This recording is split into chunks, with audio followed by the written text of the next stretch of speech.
Chapter 572. The alert system of the abyssal region sounded once more. This time there was no need. Ghost Eye exerted force, and it was as if fireworks had been set off overhead. The ghostly flames flickered and extinguished in the abyssal region. The fear and awe that Dan E suffered was child's play. Even if a mental-type extraordinary exerted force did not interfere with the material plane, the pressure it exerted in the mental domain was enough to affect all ability users in the relevant areas. This included the ordinary people of the secular world who were unaware of it. There was nothing to be done. Even extraordinaries could not treat a distance of 500 kilometers lightly.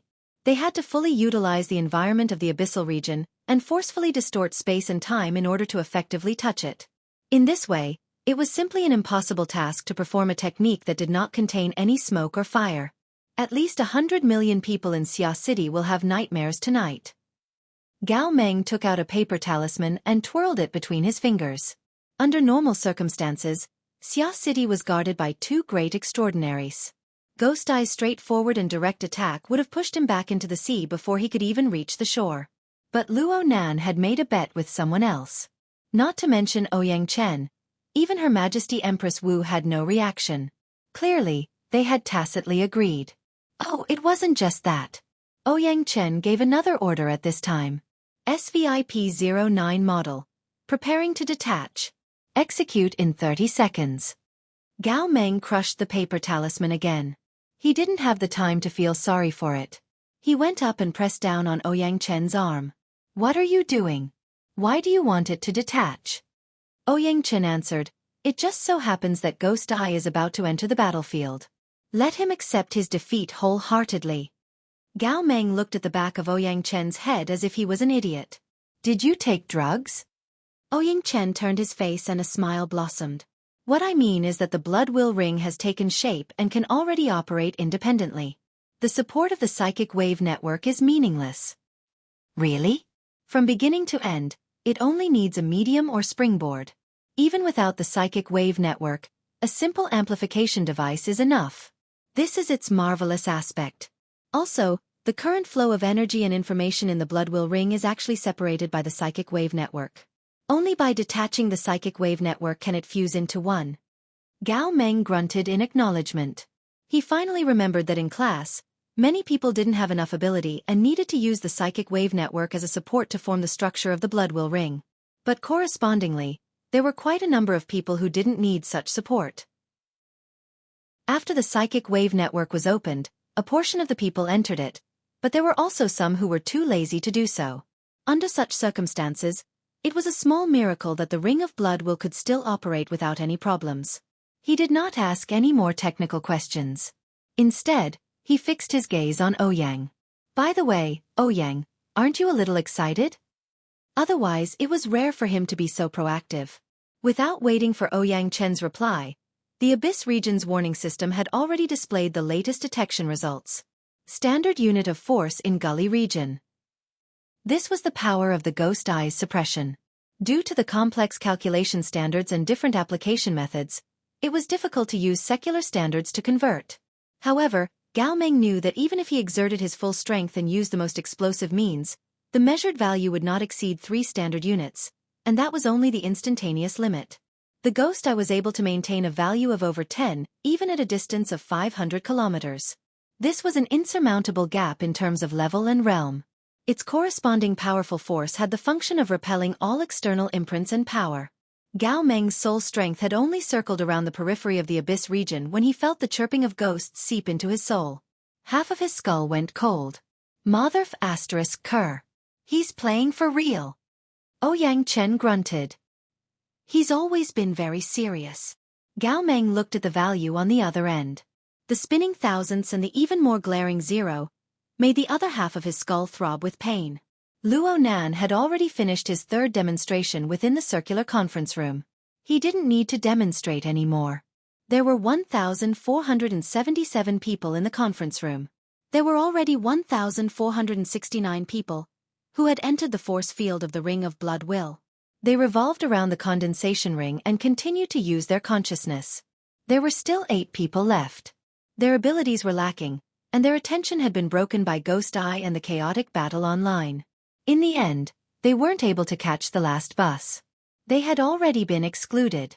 Luo Nan wasn't willing to let them disturb the state of the others, so he used hypnosis to knock them out and marked out their seat numbers. He turned his head to greet He Yuan, who was frowning in silence, and asked her to help handle the situation. He Yuan silently stood up. She gave him a rare glare and said in a low voice, "Don't get distracted." She informed the security team backstage as she spoke, ordering them to make preparations to deal with any accidents. Luo Nan smiled. His finger streaked across worker Zhai, who was next to He Yuan, the group of friends and relatives in the front row, and even the entire quiet conference room. As long as they don't get distracted, we'll win. Luo Nan had clearly forgotten at this time that there were still 30,000 people outside the conference room who had already entered the Ring of Blood Will. They could see the situation on the stage through the live broadcast camera. The spectators, who had been forcefully excluded from the scope of the lecture 3 minutes ago, exploded with resentment. The live broadcast room was instantly bathed in blood. Professor Luo has raised a good flag. Lord Ghost Eye, you're being looked down upon. Show off. Brag until the explosion. Sit and wait for the explosion. Explosion +1. Explosion +2.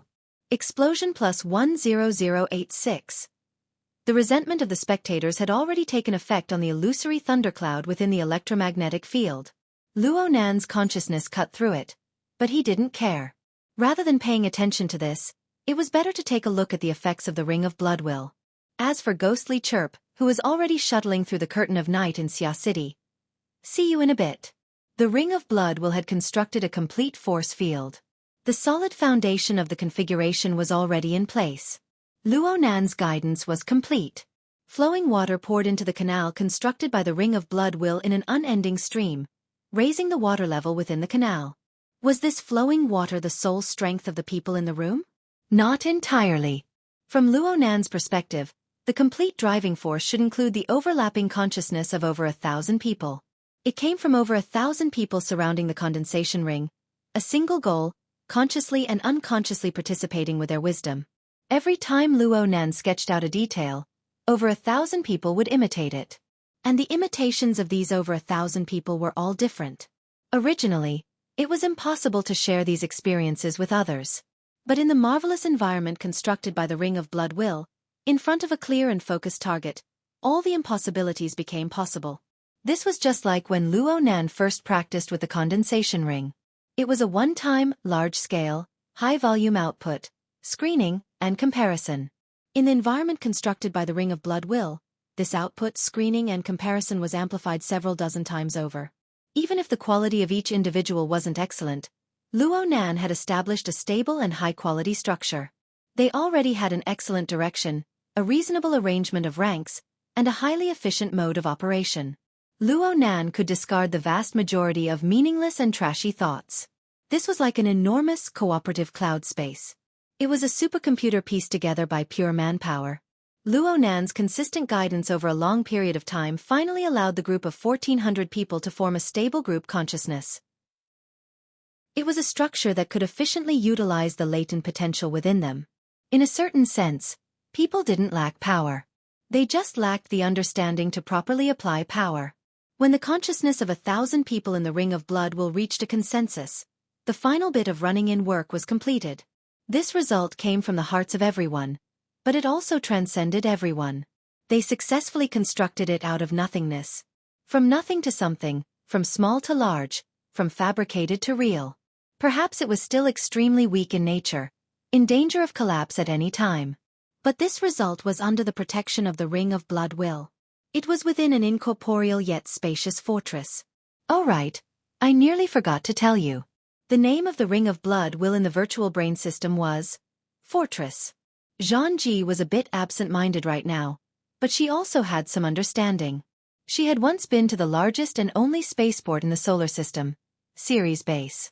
That was the home port of the Space Defense Fleet. It was the largest man-made celestial body ever constructed in the history of humanity. The base could accommodate 20 different types of space shuttles at the same time. There were over 20,000 soldiers stationed there. When she stayed at Ceres Base and faced the vast and boundless universe, she could always feel her own weakness and insignificance. She was exceptionally moved and treasured it. Now she felt like she was once again at Ciri's base, facing the dark sky that could devour souls. The man-made fortress was both majestic and small, but it was the source of confidence and the only thing she could rely on. The only difference was that she was no longer a tourist, but an indispensable member of the fortress. She had her own position and her own responsibilities. She was an indispensable part of the fortress operating system. It was at this moment, under the joint efforts of hundreds and thousands of comrades like her, that the cold and lifeless fortress was turned on one after another. The power source, transmission pipes, functional areas, and modules were brightly lit. The fortress came to life. It was like a living body. She could even feel the strong life energy flowing through the blood. She received this energy and injected her own strength into it, forming a perfect conduction that pushed it higher and higher. Finally, the pushing force passed a certain threshold, and the powerful pushing force acted on it. The current Zhang Ji instantly returned. She saw her body that was as solid as a statue, and she also saw everyone else who was in the same position as her. Of course, there was also the swirling mist muslin that was floating up and down in a lively manner. Perhaps she was a bit flustered for a moment, but this slight change in her mind was no longer able to resist the powerful driving force. All stray thoughts were annihilated like smoke in a puff of smoke. Only Luo Nan's clear instructions penetrated her heart and entered her brain, forming the only thing she could rely on. Chapter 573. Beep beep beep beep. The early warning system of the Abyss region emitted a sharp and urgent alarm. The distorted lines and colors on the direct view of the force field seemed to have evolved into a storm. Although the Abyss region itself was a never-ending storm tide, the entry of Ghost Eye's extraordinary power brought about an even more chaotic and berserk attack. Ouyang Chen held his chin as he evaluated the destructive power of this storm. He heard someone mumbling behind him. Listening carefully, it sounded like someone was counting 6, 7, 8, 9. What are you doing? It's time. Ghost Eye has already made his move. The standard of 15 seconds can't be wrong. It hasn't started yet. Why hasn't it started yet? The chilly wind is howling in anger. It hasn't blown in yet. Ouyang Chen pulled out the validation standards for the effectiveness of the Abyss region for Gao Meng to see. Although headquarters was often unreliable, the logic of these basic regulations was still relatively strict. The so-called 15 seconds that Gao Meng mentioned and the 60 seconds that Luo Nan had included in the wager were actually a set of standards. It referred to when the power projected into the Abyss region reached or approached one standard unit without any obvious interference and maintained relative stability for 60 seconds. The power maintained relative stability under the battle-level attack for 15 seconds. The lower limit of the force fluctuation was no less than 0. 1 standard unit. If this standard was met, then it proved that this person possessed the ability to explore the Abyss region and use it effectively. This person could be ranked among the ranks of first-rate psychic ability users. Of course, Luo Nan wasn't testing Ghost Eye himself. Instead, he was testing Ghost Eye's ability to control people's hearts and gather the power of over 1,000 people to form the blood intent ring. But the principle was the same. Ghost Eye is very restrained right now. Restrained? The hostess over there is so scared she peed her pants. A 500-kilometer attack is considered 1,000 kilometers in ancient times. Even you, Master Gao, would have to burn incense, bathe, and open an altar. At the very least, Ghost Eye hasn't done anything to the Shangding building's surroundings. It's a different story if you insist on going there. Hey, where in the world are you from? Ouyang Chen adjusted his glasses and laughed calmly.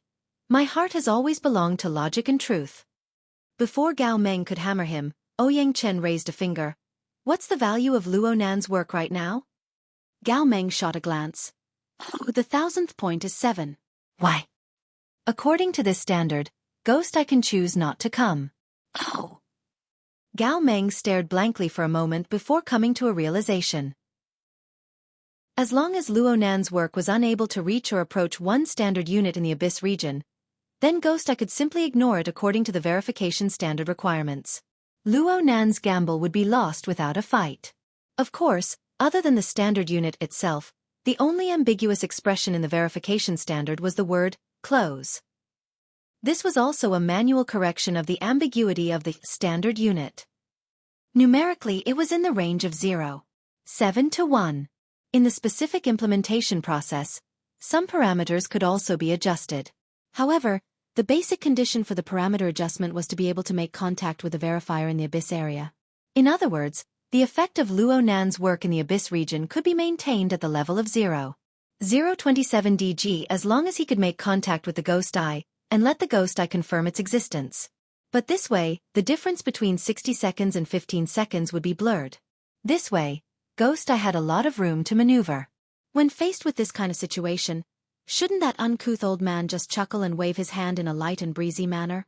Shouldn't he say, "Well done, well done"? Wouldn't that suffocate the other party to death? But Ghost Eye still came, and he went all out as soon as he came. He displayed a meticulous and earnest energy, and he had an imposing manner that was determined to win. This was a bit too far from his uncouth persona. Gao Meng furrowed his brows in thought. Ouyang Chen's chat time was about to end.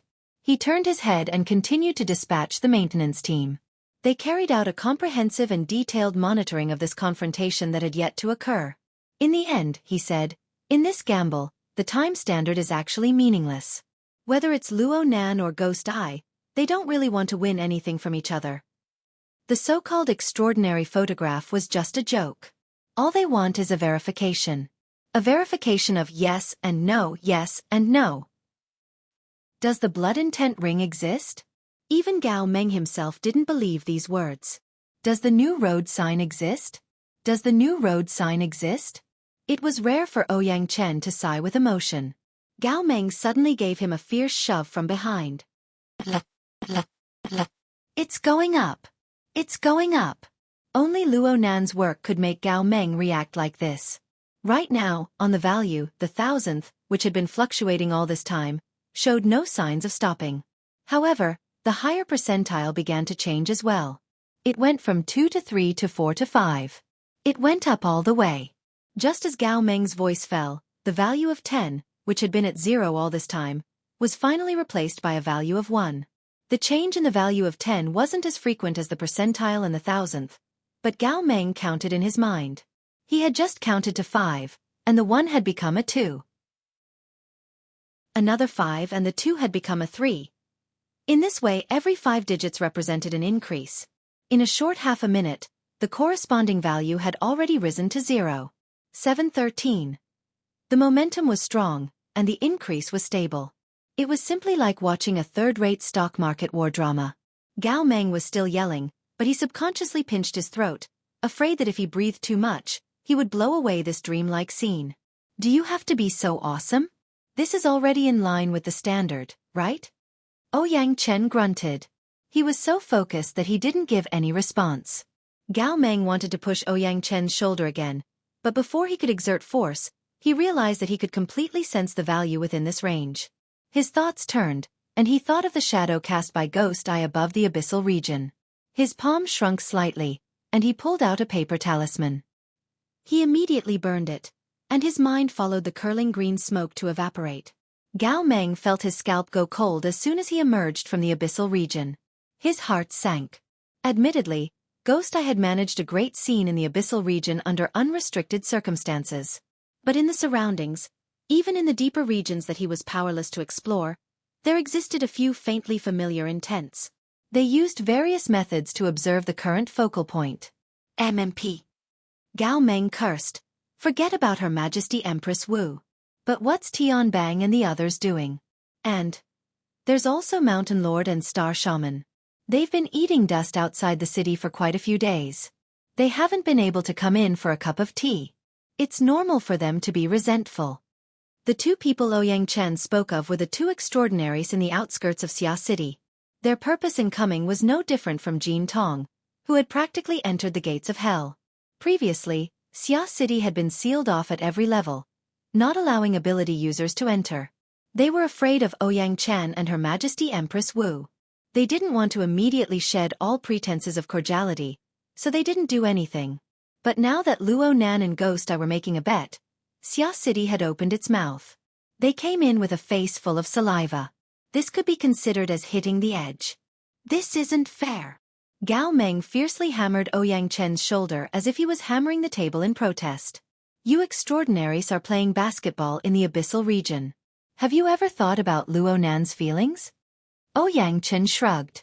Right now, the upward curve of the blood intent ring is clear. It doesn't show any signs of weakening. The construction of the laws should be extremely stable. Right now, it's in a high-speed growth period of the formation of the mark. How beautiful! Hey, this is a true architect of the abyssal region. He has constructed his own work in the abyssal region. Piece after piece, layer after layer. For a psychic, after completing the foundation of the body and soul structure and leaving the abyssal region, though there is a grand goal in front of them, they have their feet on the ground and concentrate on basic work. Cough. Ouyang, you've said these words too many times in the past. But there are far too few good examples. Right now, this is probably the best example. Ouyang Chen continued to cross his fingers and support his chin. He focused on watching the numerical changes in the projected work area, as well as the visual rendering of the force field. It was like he was watching an incomparable masterpiece. The live drawing process. Luo Nan didn't have the self-awareness of drawing a masterpiece. He felt that he was more like a rookie ship captain, leading a group of rookie soldiers into the deep space of the universe where danger lurked on every side. However, this analogy wasn't accurate. Using another inaccurate analogy to describe it, when a space fortress was activated, what appeared on the outside was not a shift in space. Instead, it was a kind of transition in the energy level. There was no process of going up into the heavens or down into the sea. There was just a transition in the energy level. From the colorful and bewildering turbid flow of the mental to the mysterious and unpredictable location of the abyssal region.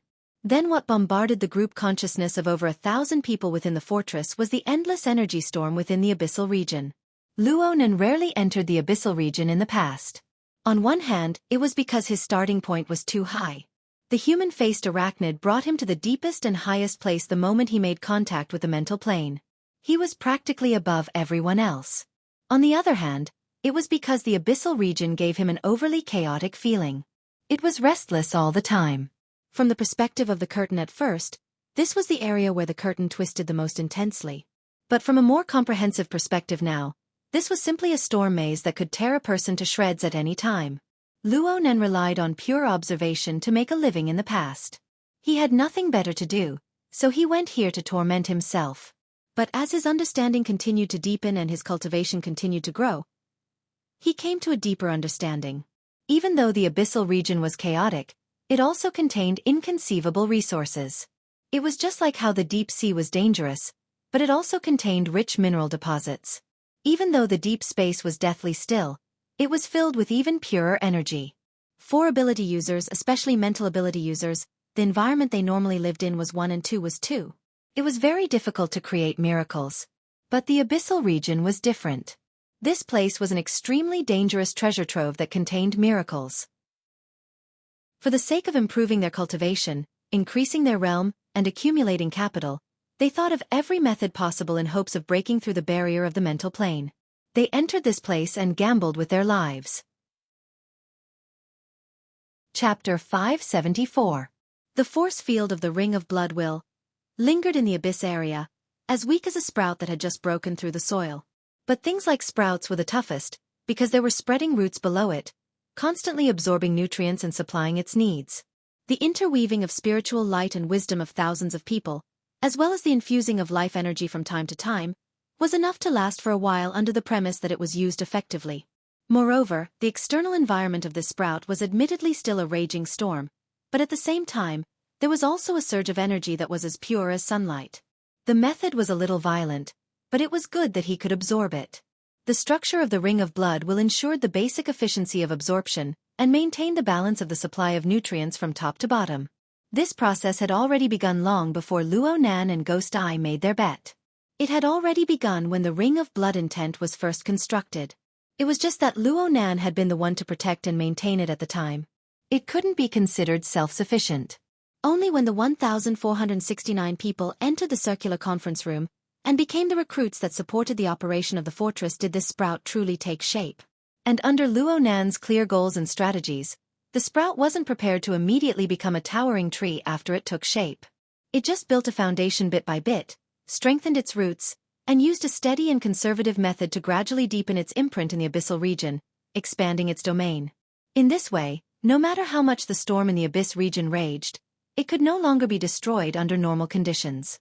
A simple and clear mark was engraved on it and gradually deepened. Unfortunately, within the space fortress that Luo Nan commanded and controlled, the only one who could truly experience the beauty of this balance of violence and gentleness was him, the captain. The remaining rookies did not have the ability to pull their consciousness out of the cloud space, formed by the ring of blood and will. They still needed to familiarize themselves with the new environment, the new pressure, and the new functional conditions. Luo Nan was responsible for giving them directions and cutting down some unnecessary branches. Oh, forgive him for coming to a conclusion a little too soon. Inside the force field of the ring of blood will, a few hazy consciousnesses were like early maturing silkworms, nurturing or awakening spiritual lights in the chaos. Even if it hadn't broken out of its chrysalis and become a butterfly, it would only be a matter of a few rounds of stimulation. Which of them had extraordinary aptitudes? Or was it because of the ring of blood will? Or could it be that he, as a teacher who was forcing a duck onto a perch, had an outstanding teaching effect? Luo Nan walked a few steps on the podium before suddenly laughing out loud. Just as his smile blossomed, the airflow outside the building suddenly became intense. Together with tiny water droplets, they hit the windows and the walls, forming a restless note. It was as if a ghost hiding in the night was pounding on the door. Now that the demon eye had arrived, the storm in the real world was only a greeting. The energy flow in the abyss region instantly became 10 times more restless. This was the prelude to the true attack.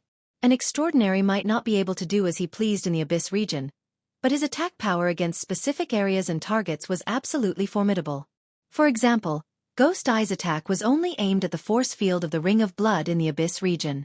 The job of destroying the tender sprouts? Obviously not. As an experienced transcendent, Ghost Eye's methods were both experienced and direct. As the energy flow of the abyss region bombarded the force field of the ring of blood will, there was an even more incorporeal yet profound power. It was like a chilly wind blowing from a crack. It penetrated in from every direction, every angle, and every level in an attempt to directly attack the roots. According to Luo Nan's cage theory, Ghost Eye was using the power of the abyss region to invade the space of consciousness of Luo Nan and the others. He was taking advantage of the situation to break through the barrier between the mental and material planes, digging the soil and digging the roots. This was an open and above-board attack without holding anything back. It was undoubtedly a method of the extraordinary level. However, Ghost Eye's methods were ultimately unable to touch the upper limits of the Ring of Blood Will's defensive power. From Luo Nan's perspective, the node of the fusion of the two rings had already taken shape within the mental deep space. It was constantly perfecting itself under the new environment, under the self-conscious correction of the cloud space. In contrast, Ghost Eye's extraordinary power was already an arrow at the end of its flight after crossing 500 kilometers. The projection of the node above the open sea had already shown clear deformations. Even though Ghost Eye was very experienced in making corrections, even going so far as to stimulate the fear in the subconscious minds of the residents of Xia City to form a beneficial environment, Ghost Eye was unable to completely make up for the attenuation brought about by the spatial barrier. As for Ghost Eye's method of digging the roots, the essence of the Ring of Blood Will's function was that of a fortress. Its defensive power was top-notch, and it didn't give any flaws or opportunities to take advantage of. Luo Nan's defense was impenetrable in this confrontation of pure structural laws. Unless Ghost Eye was willing to give up his skin and ruthlessly deal a killing blow, he would be able to wipe out nearly 1,500 Xia City ability users in one fell swoop. President Ouyang and Her Majesty Empress Wu would really knock Ghost Eye to the bottom of the sea. Luo Nan was still pacing back and forth on the podium. The circular conference room was still silent and quiet. Only the floating shisha muslin in the air could be heard. Some areas had disintegrated, and this was the final result of Ghost Eye's first wave of attack. He Yueyin had already finished dealing with the eliminated students by now. She walked back to the podium and locked gazes with Luo Nan. Luo Nan smiled at her. Speaking of which, the abyss region is quite close to us. He Yueyin was already used to Luo Nan's train of thought that casually jumped out from the heavens. She didn't respond. Her gaze swept over Luo Nan's body. Then she looked at the surrounding area. Are you all right? I'm fine. Really? I'm telling the truth. Luo Nan's attitude was indeed very honest. His current physical and mental state were pretty good. He was able to experience the attack methods of an extraordinary while pondering over problems. This in itself was a kind of enjoyment. It would be even better if there was someone to exchange a few words with him. Luo Nan saw that Yuan's tightly locked brows had yet to loosen, and he even consoled her. It's really nothing. It looks like we're separated by a piece of paper, but the standard of that paper isn't thickness. It's dimensionality. Speaking of which, things like conceptual nouns are easy to misinterpret. It's hard to say who might be misled. Yuan went, yeah. She confirmed with Ouyang Chen during this time, and she received a relatively positive response. Only then did her brows relax a bit.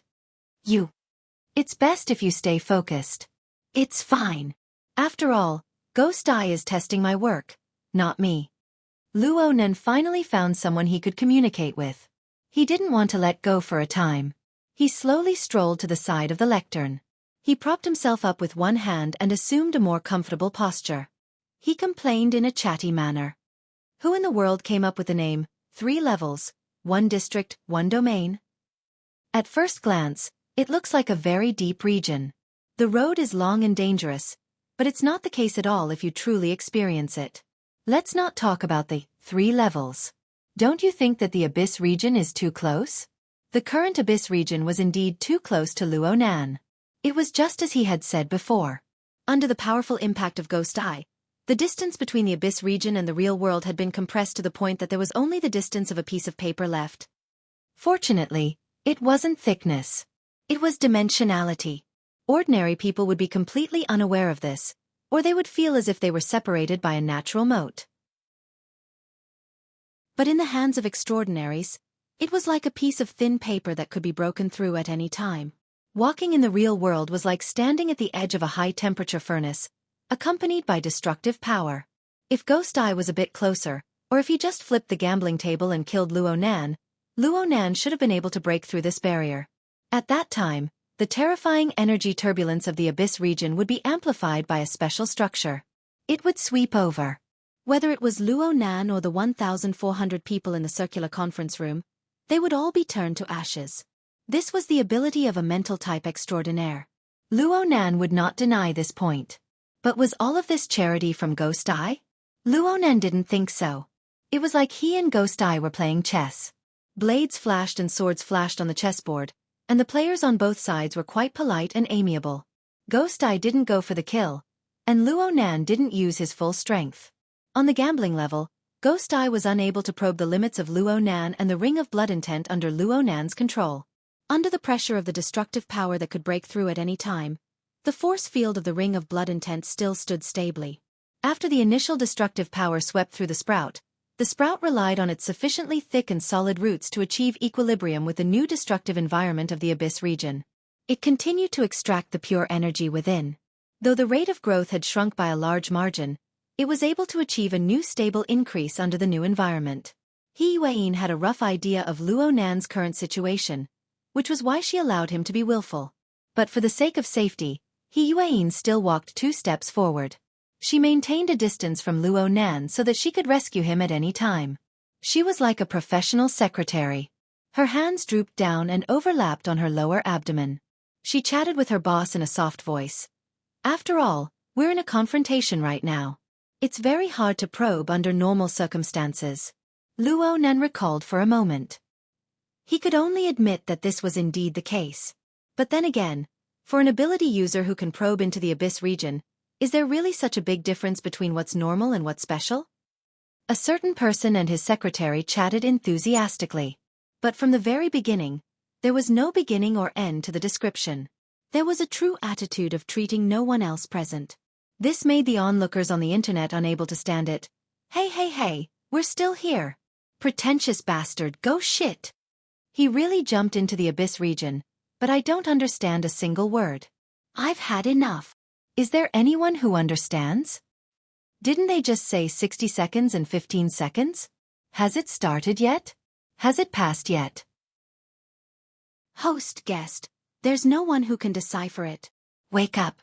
It's not time to sleep yet. No matter how the group of people yelled, the reality was that the key members of Zhangji's broadcast room and the reading physiognomy program team had already become deep participants in this gambling game. They were situated in the most central region of the gambling game. They no longer had the heart to do anything else, even if that was their job. Chapter 575. Motherfucker. What are you all looking at me for? Re, the only paid guest of Zhangji's live broadcast, really wanted to stay out of this matter.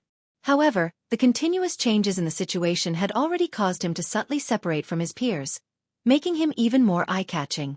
As the only live broadcast guest who could interact with the spectators in real time, he didn't even have the time to rejoice that he had escaped a fatal gamble. He had unavoidably become the target of the focus fire. Godar, can you explain? This was a rather polite question. Hey, it's not good to take money and be in a daze, right? This was a rather harsh question. Mr. Honeypot Mommy's boy, what else can you do besides spitting trash talk? If you have the money to raise a little Pekingese, you should at least be loud enough. This was a vendetta. When Re accepted the position of guest, he never thought that he would end up being cut apart by the host, the other guests, and even the guests of the other programs. The déjà vu of a little transparent creature hiding in a corner and barking suddenly became very intense. He really wanted to say something that would shock everyone. He wanted to insult Luo Nan once more.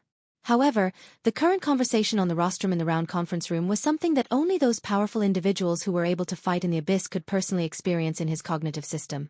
Of course, he could explain. But wouldn't that be the same as licking Luo Nan's stinky feet? Then he really wouldn't release a little Pekingese. Bah! Right at this moment, a clanging sound suddenly rang out from his room. As a B-rank psychic, Ari didn't need to turn his head to know that it was the sound of the curtains that weren't closed properly. The passing hurricane had blown them up, knocking over the furnishings in the living room. Zhangji was located in the middle of the Pacific Ocean. It was surrounded on all sides by the sea, so there was a lot of rain. After the Third World War, the global climate changed, and a few other factors made the situation more common and more intense. Re could have ignored it, but he just happened to need a reason to buffer himself from the awkward situation on the internet. Cough. It's raining heavily outside. I'm going to close the window. As he spoke, he forced himself to ignore the comments in the live broadcast room and the forum. He got up and left the range of the camera. After leaving the area, Re immediately felt his body relax. The cold sweat that he forcibly held back just now poured out. But the problem was, what about after closing the window? What should he do next? Was there a power outage? Before he could think of a way to get out of this predicament, his sensitive mind already knew that the man with the spray bottle was up to something again in the round conference room shown by the live broadcast. Probably because he had been oppressed by the energy turbulence in the abyss and felt a little uncomfortable, that guy played a new trick. He used the condensation ring formed by the thousands of participants. He hypnotized to infiltrate the conference room and even outside the Shangding building. Alright, this wasn't some sort of trick, but rather an extremely exquisite operation. It was similar to replacing a peach tree with a peach tree, but it was also like defending against an enemy outside of the country. The impact of Ghost Eye's crushing force was transferred to the thin veil of water mist. There was an additional buffer zone, and there was also too much space for subsequent operations. Ari was in the living room, staring blankly at the curtains that were fluttering in the wind. She was not in the mood to clean up the messy living room. In fact, this kind of thing was naturally handled by the AI butler. It was not up to him. His body was idle, but his mind was in a mess. Re was also a grade B expert and had a good teacher. Her cultivation and knowledge were not ordinary. Of course, she knew that this move of Luo Nan's looked simple and clear logically, but in reality, it was very difficult. When she was in a good state, she was also able to stay and cultivate in the abyss. But when it came to actual combat, it was already quite good to be able to hold on for 60 seconds of eruption. And in these 60 seconds, she could only go straight against Ghost Eye. It was impossible to be like Luo Nan, to be in a deadlock with Ghost Eye, or even to create changes during this time. This move of Luo Nan's already involved the effective use of the environment in the abyss. According to Gong Qi's words, this could not be done without the power of a domain. Domain. Re was more and more afraid to return to the live broadcast room. There was only one thought left in her absent-minded mind. What else can Luo Nan do? What else can I do? Luo Nan also had this question in his heart. The game with Ghost Eye in the abyss concerned the outcome of the bet, but it was not within the scope of his concern. In fact, whether it was the standard verification of 60 seconds or 15 seconds, he had already passed long ago. The reason why the two sides were still confronting each other in the abyss wasn't because Ghost Eye was thick-skinned. It was because Luo Nan was shameless. As mentioned before, it was really rare to have such a high-level, capable, and proper sparring partner. Ever since Ghost Eye's long-range attack across space, various magical abilities and methods were equivalent to the basic attack patterns of extraordinaries in the abyss. One by one, they appeared before Luo Nan's eyes. The truth was quite consistent with Luo Nan's expectations. Luo Nan was no longer a rookie who had just stepped into the inner world.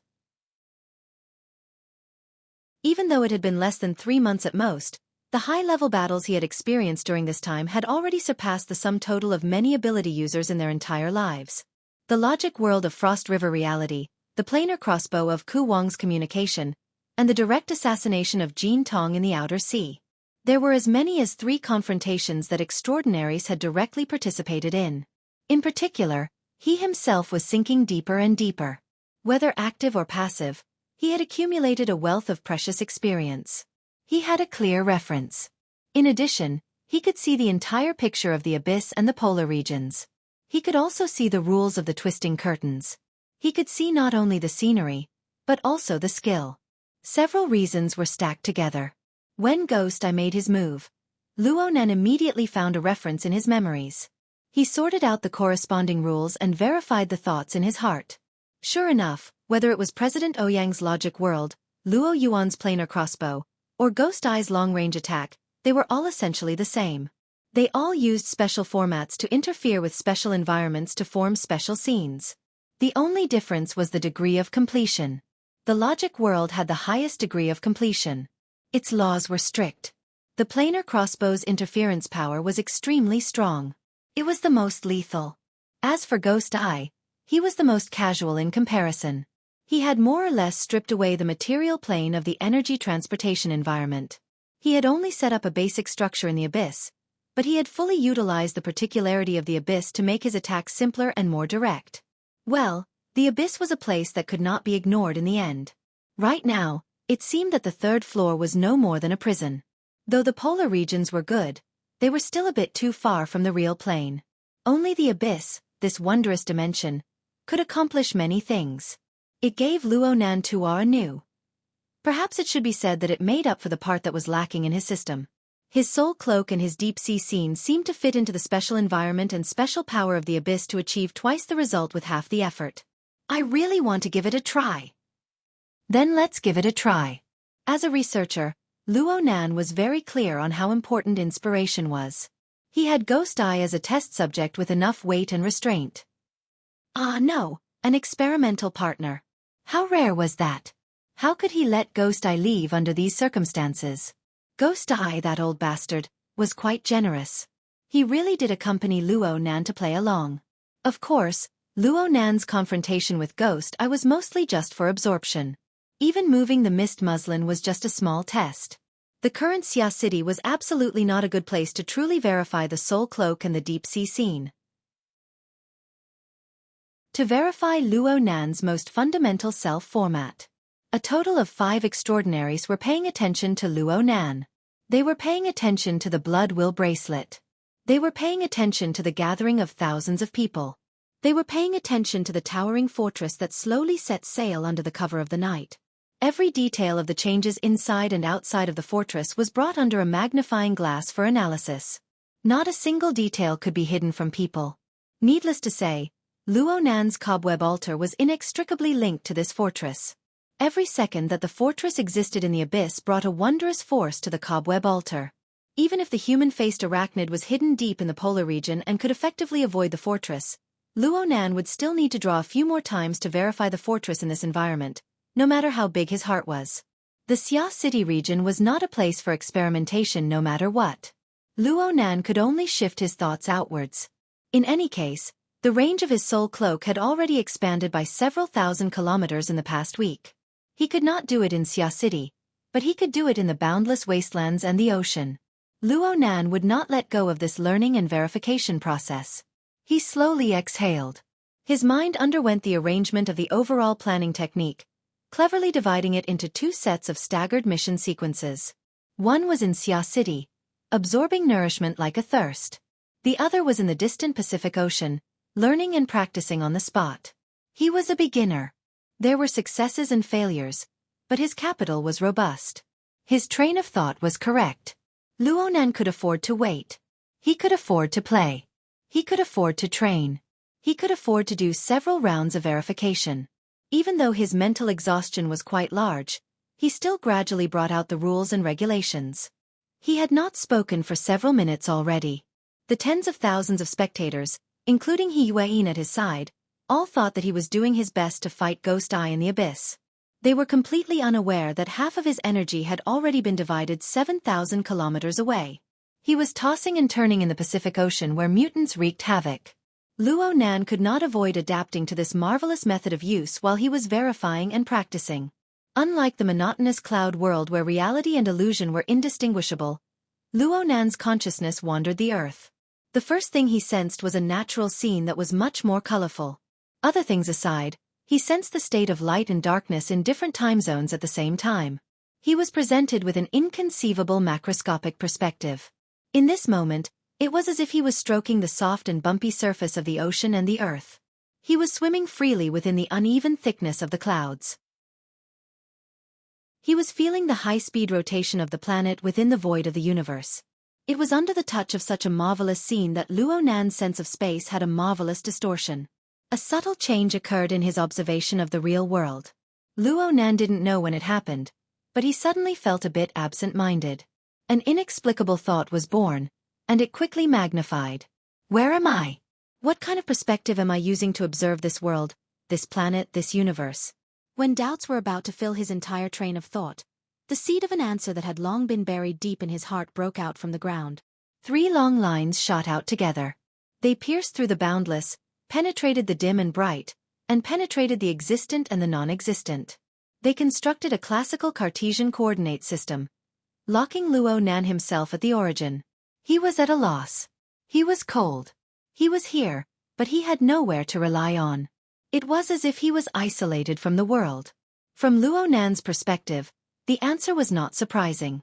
It was merely a single me. Aside from this, all thoughts and distractions were discarded. They were discarded like worn-out shoes. And it was precisely after he clarified this fundamental principle that a marvelous curve suddenly appeared in the world within Luonan's eyes. Chapter 576.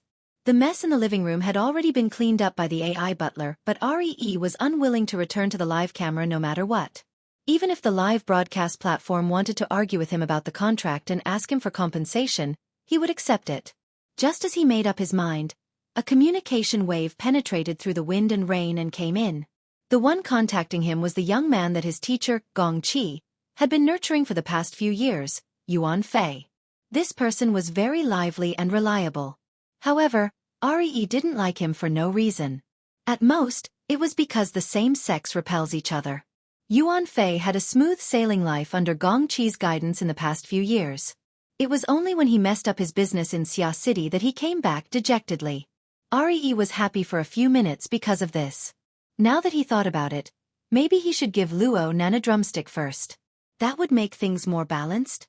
It was fine not thinking about Luonan, but thinking about that person made his mood sour. For a moment, REE wanted to refuse the call with the reason that he was doing a live broadcast.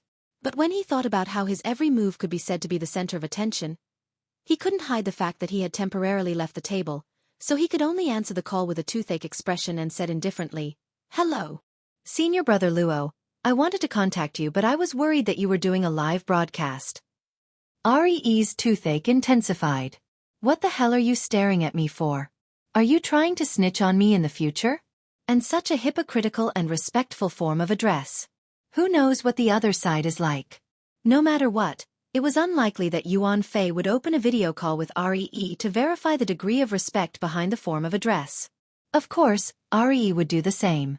The two of them pretended to communicate using traditional communication methods. Senior Brother Luo, headquarters just held a joint conference. The president, the vice presidents, and the secretaries all participated.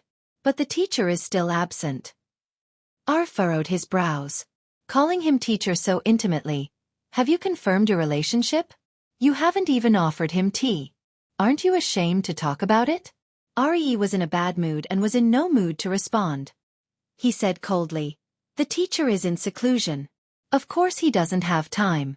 Which extraordinary ranked almighty did not take months to comprehend absolute arts. He has to leave seclusion after a meeting. What can he do in the end? But this involves Xia City's latest stance. I heard that someone has already proposed to ease the relationship with Xia City. A joint development or something. Once that happens, it will be difficult to make changes. Teacher Ri's chest tightened when she heard that. The photo of Jean Tong's headband was still going viral on the internet. Could the people from headquarters stop their greed for money? Even if you want money, you need to be alive to spend it, right? Looking at it from another perspective, the reason why a bunch of old fogies with their necks buried in the soil were working so hard was most likely because they wanted to extend their life with money to spend a little longer. A breakthrough cultivation theory did indeed have the opportunity to achieve this. That was what he thought, but he would never agree with Yuan Fei's words. He immediately put on the airs of a senior brother and scolded, "You've been working in the association for a long time, and you even have a position. Why are you spreading rumors? What does the association want to do? What does the teacher want to do? Do we need you to report it? You should learn from me and go into seclusion for a few more days. Cultivating and comprehending is the right thing to do." It felt much better to have someone to vent his anger on. No matter how scheming and shrewd Yuan Fei was, he couldn't calm down for a while after being forcefully rebutted by Re. He stiffly replied, "Senior brother, I'm busy with a live broadcast. I won't disturb you any longer." Then he hung up. The relationship between the two sides would most likely be frozen for a period of time. Re didn't really care. He had his family backing him. His starting point, achievements and background, including his relationship with his teacher, Gong Qi, and their mutual interests, all of them crushed Yuan Fei. Yuan Fei only had a slight advantage in age and a bit of potential that hadn't been realized yet. If they really clashed, Yuan Fei wouldn't amount to shit. But some people had some words that only disturbed people's hearts. Yuan Fei's reminder caused Re's train of thought to deviate a bit. He vaguely knew why his teacher had to go into seclusion. Some time ago, he had been ordered to hire professionals to search for the location of Snake Tongue's true body. It seemed that his teacher had set up a trap on Snake Tongue's missing soul body. He could retrieve the face he lost in Xia City. However, Snake Tongue was cunning and intelligent. She was also cautious and cautious. She had hidden her true body extremely well. He hadn't completed his task. He was originally worried that he would be reprimanded, but he didn't expect that there would be no follow-up. It seemed that Gong Qi had really gone into seclusion. He hadn't replied for a month. He had even gone to the point of fasting. Only the nourishment cabin responsible for maintaining his life was still operating. Re was actually a bit worried. After all, Gong Qi had turned his seclusion, which was supposed to be a cover, into a real one. He had turned important matters that involved his face and personal interests into a fake one. It was quite inconsistent with his usual meticulous planning to the point of being cruel and ruthless. He felt that he had encountered some unexpected situation. So Re had bitten off more than he could chew when it came to the matters of Dripping Sword and Sprinkler Man. He had even continued to expand his influence. He wanted to probe the situation over at Xia City. The entire inner world knew of his relationship with Gong Qi. If his teacher were to suffer a great loss over there, the other side's response, especially a response from someone like Gao Tianshi, would most likely give some clues. The problem was that Xia City's response had been normal from the beginning until now. Everyone was tearing at each other, shooting their mouths at each other, greeting each other's parents and relatives. They were also mindful of their bottom lines. They wouldn't truly provoke trouble on the level of extraordinaries.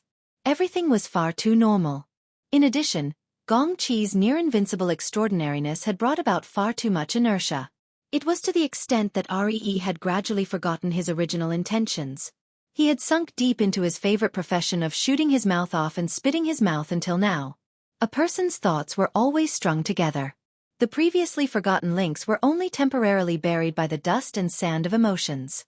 Now Luo Nan had shaken the world with his heaven-bestowed talent and grandeur. He had taken out the picture of the golden copper headband and other stimulating information to show how extraordinary he was. He had contended with Ghost Eye in the Abyss region. He was calm and unruffled, skillful and at ease. These circumstances, which he had never thought of before, were strung together and suddenly raised the world. Of course, this included Re's own assessment of Luo Nan's status and ability. Some plots that he would never have thought of before were picked up one after another by the thoughts that blew away the dust and sand. They were like an iron chain that coldly stretched across the front, reminding Re of its existence. Mother ****. Could it be that teacher really was tripped by a horse-tripping rope? Re still didn't think of the worst-case scenario. After all, the data from the life support system wouldn't lie. But he couldn't help but shiver in his heart when he thought of Gong Qi gnashing his teeth in frustration and helplessness. Oh, he was thinking too much, right? What if he wasn't? Re couldn't stay any longer.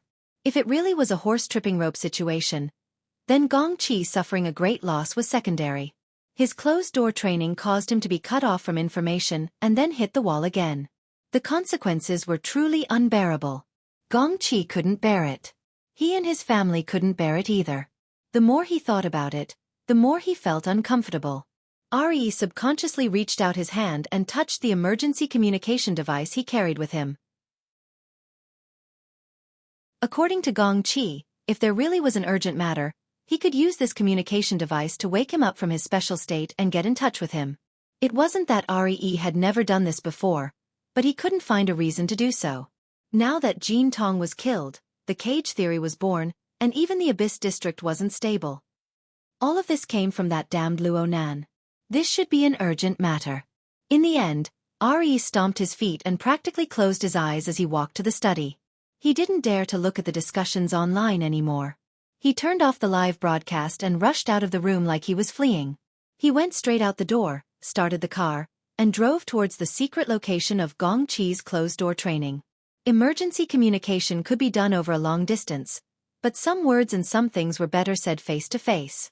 This was a matter of attitude. It was 4 or 5 in the morning in Chan City right now. Due to the hurricane passing through, it was raining cats and dogs.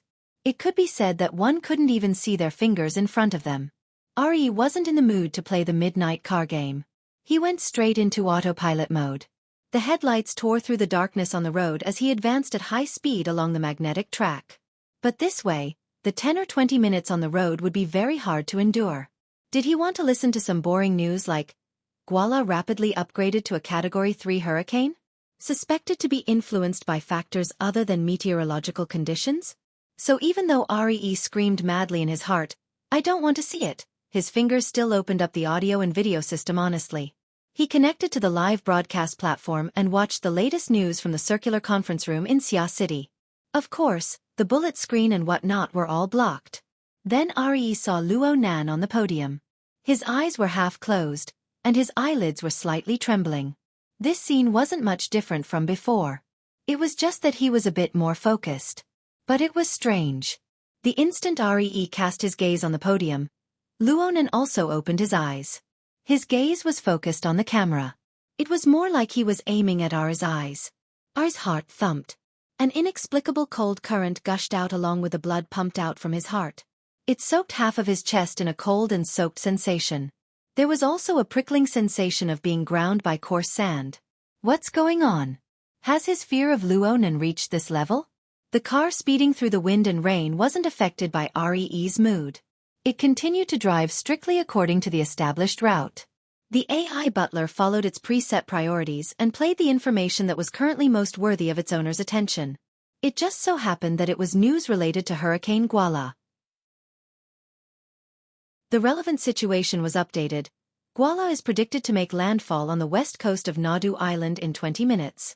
The maximum wind speed at the center is currently 197 km per hour. The giant waves in the early stages are likely to bring along a Class C surge. A portion of the marine mutants will attack Nadu, Pala, New Ark, and other coastal defensive lines. We can't rule out the possibility of a Class B or higher mutant appearing in the wind zone. Re fiercely knocked on the steering wheel. He was a bit irritated. His route just so happened to be within the range of influence of the surge tide. If his luck was bad, he would encounter a few mutants that came ashore. That would truly be disgusting. However, listening to the unfinished meaning of the news, it seemed that the upgrade of Hurricane Guala this time was caused by the influence of a powerful mutant within the wind zone. A powerful vicious beast that could temporarily affect extreme weather hadn't appeared in the surrounding seas for a long time.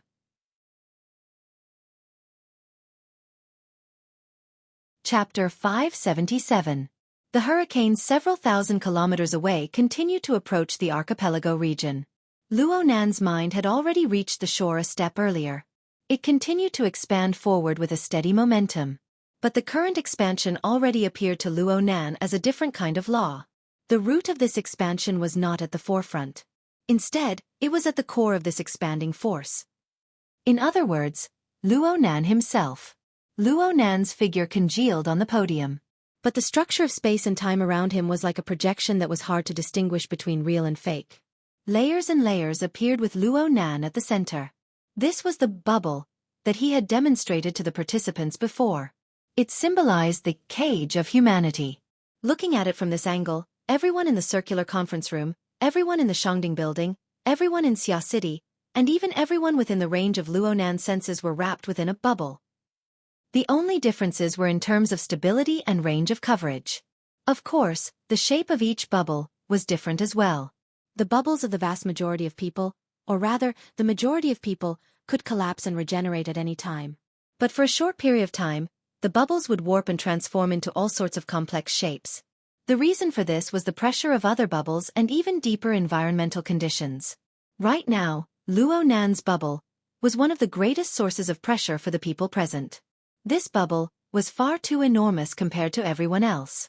The stability of the core region far exceeded that of everyone else. So much so that the 1,400 people in the conference room were all suppressed to varying degrees. And under the effect of the group consciousness that had already been finalized, certain aspects converged to form the force field of the ring of blood and will together. But this did not mean that Luo Nan's own bubble could do as it pleased. Not to mention the powerful pressure from the 5 extraordinaries around him, the seemingly ordinary things around him. The podium, the circular conference room, the Shangding building. Everything he sensed on the plane of reality was simply a part of an incomparably enormous bubble. That incomparably enormous bubble was the environment of this world. It was the embodiment of space-time power that leaned more towards the material plane. Luo Nan faintly sensed the indescribably complex curvature of this space-time. In other words, it was tantamount to feeling the tiny traces of the boundless universe added to this place. Such a realization was undoubtedly the manifestation of his observational ability advancing a step further. It was in this context that new discoveries inevitably arrived. Luo Nan noticed that there were a few areas worthy of special attention on the complex curved surface of spacetime. The magnitude of the impact was not something that could be caused by any small bubble. Furthermore, there was a relatively fleeting point behind a certain massively warped region.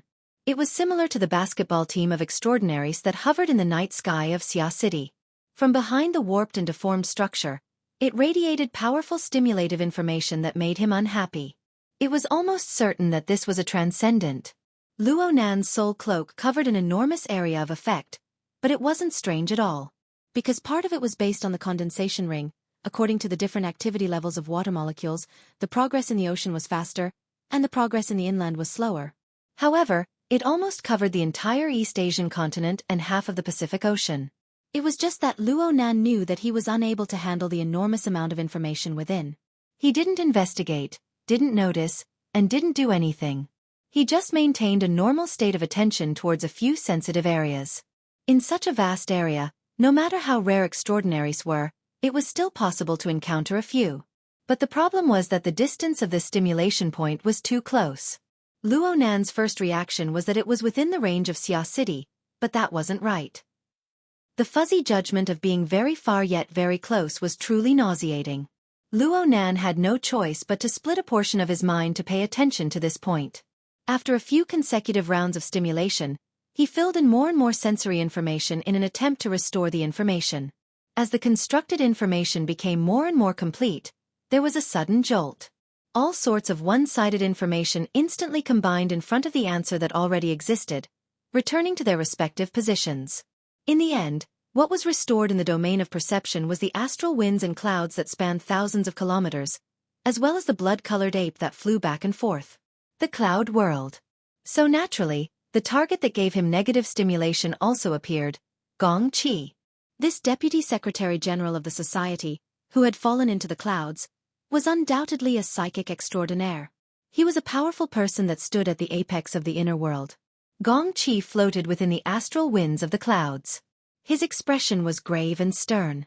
It looked like he had yet to find a way to break through this cloud labyrinth. On the other hand, Luo Nan had already extended his consciousness to his headquarters. If Luo Nan were to use physical distance to discuss the situation, then Luo Nan's current situation was already difficult for Gong Qi to reach. Well, this was just a joke at the moment. But Luo Nan still remembered that Her Majesty Empress Wu had a request. She wanted him to achieve what was known as the enemy of 10,000. Luo Nan wanted to completely incorporate the situation he faced into the framework of formatting theory. He wanted to consider all sorts of factors and calculate all sorts of conditions. It was as if he was conducting a large-scale battle to solve a large problem. Now it was like this. It seemed that he already had an opportunity to include Gong Qi. Luo Nan wasn't prepared to act blindly without thinking before he could completely figure out the train of thought of this strategic plan. But there was an observation result before his eyes. It was impossible to ignore it no matter what. Luo Nan was certain that there was a similar type of bubble on the most complex and obvious curved surface of spacetime that he could observe. The bubble seemed to be a bit smaller, but it collided with the bubble, crisscrossing and deforming. It formed an indescribable shape, but it was hard to separate it as a whole. Similar collisions seemed to be occurring in various directions. But the main problem was that Luo Nan's consciousness followed the soul cloak and extended outwards. It followed the inconceivably warped surface. It seemed as though it was effortless for Luo Nan to move from one spacetime bubble to another spacetime bubble. The other spacetime was none other than the cloud world. Luo Nan's consciousness didn't go through the void corridor structure designed by his mother. He actually leaped over the barrier of spacetime and entered that marvelous world. Luo Nan was a bit stupefied. He couldn't help but consider. Was the warped scene he saw before him real? Was it normal and stable? What sort of meaning did it represent? There was some logic that could be deduced behind the newest observation result. It couldn't be ignored. It could be seen that on one hand, the atmospheric bubble contained the small bubbles. It delineated the rules and laws of existence, forming a livable environment. But on the other hand, the atmospheric bubble suppressed the small bubbles. The small bubbles also affected the atmospheric bubble. The small bubbles also pushed and warped against each other. From beginning to end, a kind of repulsive force was manifested. This was the relationship between the I and the not me that Luo Nan spoke of earlier. And this relationship could still be established by expanding outwards from a sociological perspective. It was like anchored a new argument for his grandfather's theory of the triple format of self, society, and heaven and earth. Luo Nan had yet to completely straighten out the logical relationship within, but he received this new level of information. The depth of his understanding of the range covered by the soul cloak increased by a large margin. Correspondingly, the amount of information contained instantly increased by several times. No, at the very least by several tens or even hundreds of times. Luo Nan lacked an accurate estimate of this. He still followed the established model and perceptual precision to analyze the situation of the relevant region, especially the problems related to the cloud world and the palace enlightenment. And the enormous flow of information squeezed in the next instant. It nearly stuffed his brain to the point of bursting. It was as if a nuclear bomb had exploded in Luo Nan's brain. The physiological fusing mechanism was forcefully activated. For 2 seconds, his mind was practically blank. His reaction to the outside world had already come to a complete standstill. It must be known that aside from clairvoyance around the Chan City archipelago, he was also fighting against Ghost Eye in the Abyss region. The pressure was already quite great. If not for the fact that the force field of the Ring of Blood Will had stabilized, and the few consciousnesses within the force field had been stimulated to enter a semi-awakened state, it would have been equivalent to having a few more maintenance personnel. Otherwise, the space bastion might have exploded on the spot. No matter how big Luo Nan's heart was, he was shocked into a cold sweat upon encountering this sort of situation. Ghost Eye was quite astute. He sensed a large fluctuation in the defenses of the Blood Intent Ring and immediately pulled back. He took advantage of the situation to end this confrontation, which no longer had any significance of verification. 500 kilometers away, Ghost Eye let out a breath of relief. The twisted handprints of his hands dispersed, and the sinister force field that nearly caused all the passengers on the luxurious cruise ship to collapse slowly disappeared. At this time, if the beautiful host, Dan E., could ask, "Mr. Ghost Eye, how did your bet go?" then the program would be considered complete. But the problem was that Dan E. was able to sit steadily in her chair. Her body and consciousness were completely stiff. Though it wasn't as exaggerated as a certain person's claim that she was scared to the point of pissing herself, it was really difficult for her to continue hosting the program.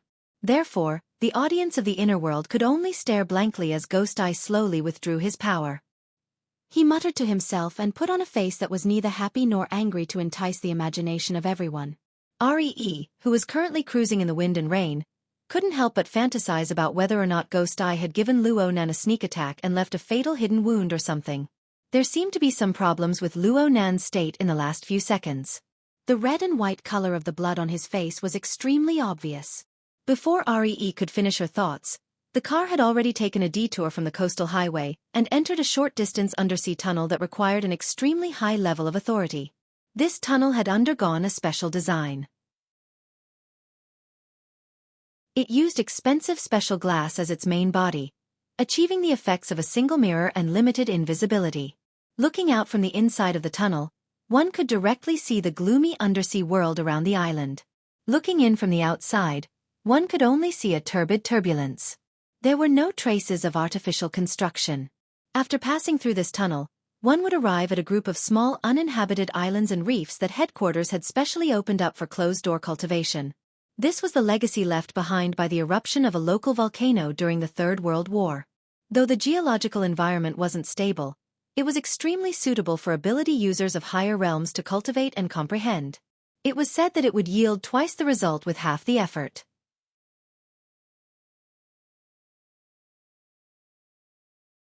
Chapter 578. Even if Ree was a grade B powerhouse, she still felt awkward and depressed that she was asking for trouble in such a hurricane, especially during the tide rush period. For a second or two, he almost wanted to turn around and go back. But when she saw Luo Nan's clearly childish face within the video system, Luo Nan's face was calm and unperturbed. The blood pumped out of his heart was mixed with stimulating toxins. She no longer considered the possibility of giving up halfway. Ree slapped the steering wheel heavily and got off the car. He registered with the security personnel in this area and asked for a raincoat that was better than nothing. Then he was about to rush into the curtain of rain. But the security captain called out to him at this time. This experienced B-rank person said very seriously, "Old he, right now Volcano Island has a guest staying for cultivation. Don't misunderstand if you encounter him." Ree did not find it strange that a guest was stationed here. Since the cultivation effects of this small island were extremely good, many ability users were willing to pay a high price to rent the seclusion rooms of the upper echelons of the society to conduct critical cultivation. The society had specially arranged for a few similar areas to be rented out. Not only could they amass wealth, but they could also exchange resources with other people or powers. He went, "Oh." Then he asked in passing, "Which side is it?" "A certain upper echelon of the Order of Justice. I'm not too sure about the specifics." The Order of Justice. Ree was startled. He thought to himself that this was the biggest joke in the world. Who didn't know that the Order of Justice's scales of truth was a first-rate treasure that aided in cultivation? Why would they need to ask the society for help if they had this sort of supreme-grade sacrificial artifact that could suppress the destiny of the Order? Could it be that they were secretly involved in some shady business? Ree's mind spun a few times, but he could not figure it out. He just responded, put on the raincoat, and walked outside. He passed by his own flying car and subconsciously glanced inside. He saw the video system that had just been turned off not too long ago. A flash of inspiration suddenly flashed through his mind. At the same time, Luo Nan's excessively young face flashed through his mind. A thought suddenly turned through his mind. Speaking of which, wasn't it because of the Order of Justice that headquarters became enemies with the Xia City branch and provoked Luo Nan? He had once heard Gong Qi talk about the deeper reason behind this. Wonderful. Ree only hesitated beside the car for 2 seconds before she tore off her raincoat and got back into the car. She clenched her teeth and entered the live stream platform again. She then turned on the cooperative live stream mode and bullet comments. Due to his arrival, the live stream inevitably received a huge amount of mockery. Ree turned a blind eye to it, Or perhaps he had fully absorbed the deep malice and triggered the same emotions in his heart. He faced the 30,000 viewers, twitched his lips and sneered, "Congratulations to everyone for witnessing a miracle." A 16-year-old kid who entered the inner world for less than 3 months had an extremely exciting and prolonged confrontation with a veteran extraordinary who has been at the peak for 30 years. Before he could finish, the bullet screen in the live streaming channel and the comments on the forum exploded. Oh, I love conspiracy theories. SBSBSBSBSB. I told you, this is purely a manga setting, okay? Moreover, it's facing the risk of being cut in half at the waist and having a bad ending. Goddess Ree, I don't understand what you're saying. Can you please be more suicidal? Tiger touching our god. I'm going to eat some broken limbs and minced meat. Could it be that the emperor's new clothes have been torn? Ghost Eye, what do you think? Luo Nan, He Wayne, what about you guys? There were all sorts of comments. Although their stances were different, the confusion and doubt between the lines couldn't be hidden. Even though there had already been over an hour of foreshadowing and the subversive impact of the cage theory, a few minutes of a newbie and an experienced and powerful extraordinary fighting on equal footing still exceeded the limits of the majority of people's imaginations. The more experienced they were, the more inconceivable they felt. This was the first time Ree's words had touched the hearts of the majority of people ever since she became a guest on the live stream. She had touched the extremely sensitive chord in people's hearts. Ree paid no attention to the layer upon layer of bullet screens. She just twisted the corner of her lips and continued to sneer. I'm not doubting Senior Ghost Eye's verification process. No matter how much Senior Ghost Eye doesn't bother with trifles, he still possesses the style that an extraordinary should have. It's impossible for him to put effort into a lie that can be easily seen through. I believe in his professional integrity and his ability to make wise and far-sighted choices. With a plan in mind, Ree easily made the majority of the audience dizzy. He looked at the questioning and cursing bullet screens in the projection area and shrugged calmly. Yes. I believe that there are no problems with the confrontation between Senior Ghost Eye and Luo Nan. I can even say that there are no problems with the strength that Luo Nan himself has displayed. He is worthy of being called the humanoid infrasonic array. He really does stand on a level that we cannot imagine. If I were to participate in this gamble, I would have already lost my pants by now. The surrounding 30,000 viewers online were truly stupefied. Some people even wanted to pull open the projection to see if there was a gun pointed at the back of Ree's head. Ari could show the back of his head to this group of scum, but he was more than happy to show his clear stance and his undisguised malice. Right now, Luo Nan was still standing on the podium in the circular conference room within the live stream.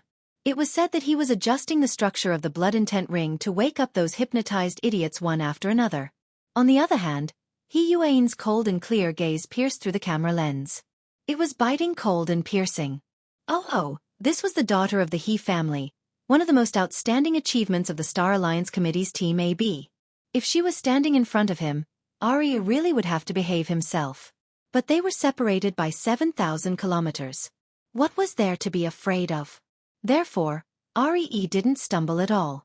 He spoke eloquently. What I'm most curious about right now is how Luo Nan's strength and potential were accumulated and realized. How was he able to jump to this level in a short period of 70 to 80 days? This doesn't belong to the category of normal. Look, this is an abnormal situation. This is where the problem arises.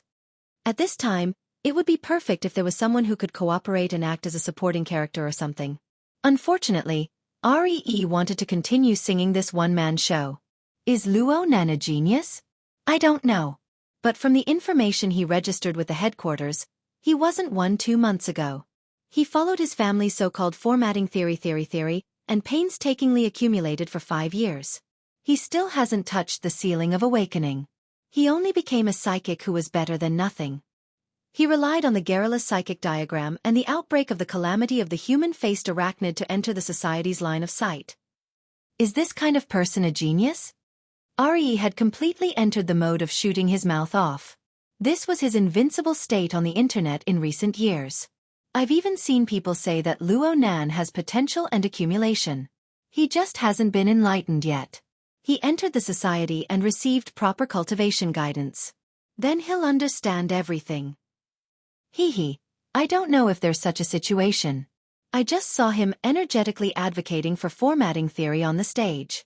He never mentioned a single word about the guidance of a senior or a friend. Of course, these words were a bit inaccurate. At the very least, Luo Nan had mentioned the guidance of Her Majesty Empress Wu. He had also talked about the condensation ring in class. But right now, what was important was momentum and momentum. He didn't care about the details. Ari spread his hands and made a helpless gesture. There's nothing I can do if you guys think so.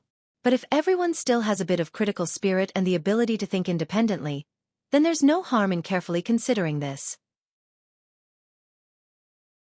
Luo Nan, this mediocre genius, has miraculously risen for over 2 months.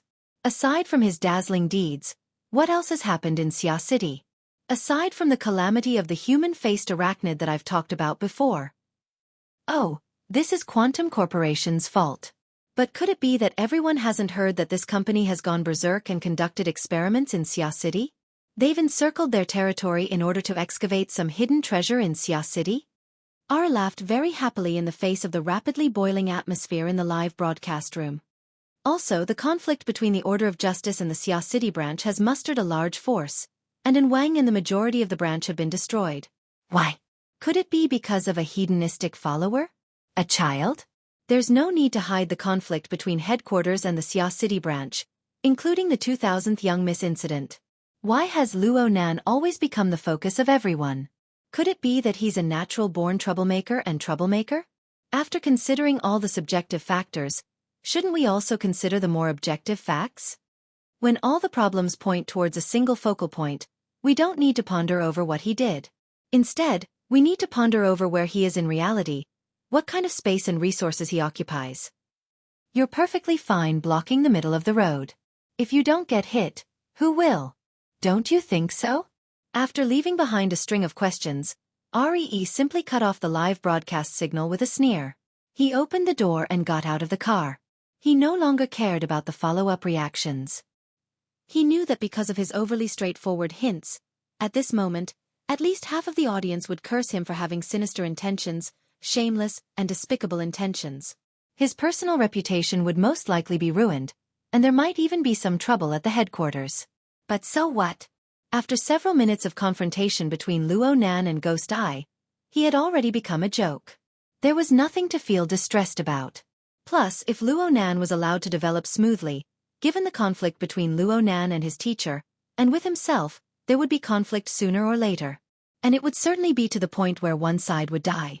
With Luo Nan's terrifying rate of progress, if he didn't take advantage of the opportunity to make a move now, would he wait until Luo Nan calmly amassed his troops and swept his path before regretting it? Truthfully speaking, even REE was a bit convinced by the end of his explanation. It seemed that there really was a high possibility of following this train of thought. It would really be funny if he hit the mark by a fluke. REE picked up the raincoat and put it on. He looked up at the sky. The rainwater poured on his face, bringing with it the cool and fishy smell of the ocean. It seemed to be the smell of Luo Nan's blood. He yelled, "Awesome!" He didn't care about the security captain's hesitant expression as he clenched his teeth and charged into the wind and rain. There was still a straight line of 40 kilometers to the location of Gong Qi's closed-door training. Even though REE was a B-rank power, he would still need to spend 20 minutes on the road in this kind of damned weather. It didn't matter to REE anymore. He faced the wind and rain, swiftly walking through the rugged environment created by the islands, reefs, and the curtain of rain. When he encountered the boundless sea surface where the seawater rose, he used his telekinesis to interfere and solidify it. He treaded on the water and was truly delighted. Before this, he had hoped that the security personnel of these islands and reefs would be strong enough to minimize the effects of tide rush. But right now, he really wished for 2 blind mutants to jump out and serve as Lord Ho's practice.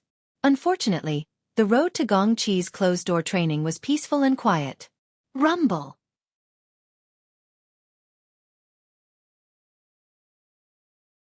Chapter 579. Ari was startled and raised his head to take a look. However, there was nothing unusual in the vast water curtain. However, before he could turn his head around, another muffled clap of thunder rang out beside him. There was also turbulent and surging clouds that seemed to have sprayed out from the boundless curtain of rain, bringing along fine ice particles that were like the wind high up in the sky. They hit the back of his neck with a dense chill. Mutant! Re's first reaction was absolutely excellent. Although he was a spiritual type ability user, the psychic shield and confusion barrier he set up instantly formed a circle of hardness and toughness, as well as a shield that had the effect of interfering with bewitchment. The moment the cold air seeped in, his body had already split into 6 illusory shadows, shuttling in all directions. Unless it was a killing move at the level of a transcendent, it would be impossible to finish him off in one hit. However, the problem was that there was nothing else after the cold air, ice particles, and vast clouds. Ari had been semi-invisible for almost a minute, and his soul power had been consumed a lot, but he did not find anything else. Around him, clouds and rain intertwined, blocking most of his vision. He could only see waves of turbulent clouds rushing past. Some brushed past him, and some did not feel anything at all. Using his spiritual sense to judge, he was even more confused. He only felt that the inside was illusory, and there was no fixed number. Moreover, through the clouds, the entire space seemed to be suddenly elongated and enlarged, and even shifted to a height of 10,000 meters. There was a blood-red light even further away. What the hell? Re's finger was already pressing the communication and alarm function of the bracelet. Currently, he was under the surveillance of the security team at all times, and he could ask for help at any time if he encountered any danger. As for the so-called practice, how could he take it seriously when he was just imagining things? The security team also responded instantly, and it was the captain of the security team who personally spoke. "Old he, what's the situation?" "The environment here has changed." Ari was halfway through his words when a blurry shadow flashed in front of him. He could not see it clearly, but he felt that it was extremely familiar. He subconsciously straightened his body and looked up, and saw the depths of the clouds again, the figure that seemed to be suspended in the air. This time, he could not straighten his tongue. "Old he? Old he?" As the captain of the security team called out, Re muttered, "Teacher." As soon as his voice fell, the shadow over there disappeared in the rolling clouds. "Secretary General Gong has come out of seclusion?" The security captain was a little confused, but Re couldn't care less. She leaped up and rushed toward the blurry figure. He ran forward a few steps, but suddenly became alert. This was not Gong Chi's style. Furthermore, this series of cloud images was too different from the natural environment of the island chain. Could it be a mirage? Or was it some kind of malicious illusion? After a moment of hesitation, the surging clouds and the rain suddenly faded away, just like how they came. The strange scene of the sky being distorted and expanded 10,000 meters high also disappeared. Everything returned to normal. At this time, the security chief also sent a message. "The surveillance is in place." "Your side is fine for now," Arya replied in annoyance. "What about before?" "It's harder to get the surveillance equipment on a rainy day. I only saw a wave of fog. It's also shown on the device. Does that mean it's not an illusion?" "An illusion?" The security chief didn't quite understand, but he also had a request for Re. "Old he will be there soon. It's convenient for you now. Help take a look at the situation first. We'll definitely have to write a report later. None of us can escape." Ari cussed in her heart and hesitated for a few seconds. She really couldn't stand the security chief's words anymore. Finally, she reluctantly leaned forward and deliberately walked slower. Unfortunately, no matter how slow he walked, it was impossible for him to wait for the security team to arrive. Moreover, in the situation just now, all the sense of distance became very blurry. He walked 7 or 8 steps forward, and suddenly his feet stopped. Ari's skin was a little cold and astringent, and her consciousness was a little sluggish. That was the feeling of an illusory and extremely cold psychic power left in the air. That's right, this was indeed Gong Chi's aura. He subconsciously tensed up and called out in a low voice, "Teacher?" There was only the sound of the falling rain and the rustling of the volcanic rocks. Other than that, there was nothing else. Ara looked around blankly. Reason told him that the scene just now was indeed an illusion. Otherwise, many of the phenomena could not be explained. However, the psychic imprint left in the surroundings was the most conclusive evidence. The conflict between the two sides directly stirred up his brain into paste. While he was still in a daze, he suddenly heard a very low sigh. A new plane. Who was it? Ari shuddered violently and almost jumped out of the shield again. However, for some reason, At the same time that the sigh sounded, all the strength in his body silently dissipated. His entire body froze there, and he couldn't even move a toe.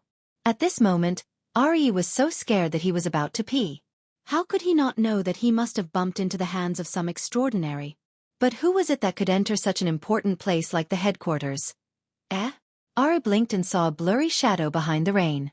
It was different from the illusion just now. Although he couldn't see the figure's face clearly, he knew that it was a real person. And from the voice, he could hear that it was an adult woman. The person who came had no intention of taking a picture with him. She only whispered there, "This person has a bit of crooked luck." "Are you talking about me? Talking to me?" Ari wanted to move his mouth, but found that even his ability to speak had been taken away. And the woman said again, "He was just spouting nonsense on the live broadcast, using my church as an example. Now that there are signs here in your headquarters, I wonder how you will stop the mouths of the people in the world?" Sure enough, Ari's face first flushed red, and then a little green. The person who came was really a high-ranking member of the Order of Justice. This was awkward. However, the woman was obviously not talking to him. There were other people present. Before he could finish his thoughts, the long feminine voice of the headquarters president, Abner, flowed out from the curtain of rain. "The discovery of any plane should be the commonwealth of mankind. This is a good thing worthy of celebration. What is there to block? Since the Lord Officiator happened to be here, we might as well seriously discuss the follow-up confirmation and exploration matters." Abner spoke softly and paid attention to the ups and downs of his syllables, as if he was telling a child a fairy tale. However, Ari, who knew his temperament well, subconsciously shuddered. This president was supposed to be in a meeting in Sandalwood City, but it was more likely that his main body was still in Sandalwood City. It was just that his mind wandered over here after receiving the news. Of course, President Abner could come to this small island if he wanted to. This was a matter of course.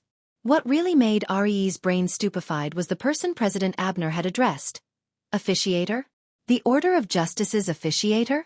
Ar froze in the curtain of rain. His entire body was soaked, but he didn't dare to move a muscle. There was a moment when he had the urge to tear off his own death-seeking mouth. Luo Nan, in the circular conference room 7,000 kilometers away, also wanted to tear off his own death-seeking tool. He didn't even have the time to rejoice that he had crossed the crater of abnormal states before he was forced into a corner by the meticulous mental senses of the two apex extraordinaries. Fortunately, the two extraordinaries were courteous to each other.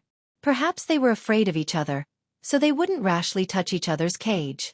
Yes, it was more appropriate to use the term domain to describe it. The two's detection senses divided their territories, and they crossed each other. It was hard to avoid some areas where they didn't have a tacit understanding, so they left some gaps. Luo Nan was extremely decisive. He gave up all interference actions in that area in the first instant and entered pure observation mode. His consciousness jumped directly to the polar domain, and he didn't dare to play any more scouting or eavesdropping. He retreated all the way to the Xia City area. After confirming his safety, he couldn't help but laugh involuntarily. He laughed at his death-seeking behavior just now, and he also laughed at the big mistake the two extraordinaries had made. Plane? Was this the name given to the space-time bubble? It was quite magical, but it was completely wrong. Admittedly, the cloud world existed as a plane, but it couldn't be linked to the Sandalwood Island chain. Those abnormalities were nothing more than Luo Nan correcting the precision of his coordinate system and its mode of action. He made a big death.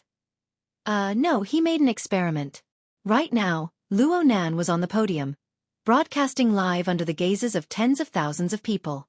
And he used the excuse of adjusting the blood will bracelet to openly stare blankly. This sudden laugh made many people stupefied.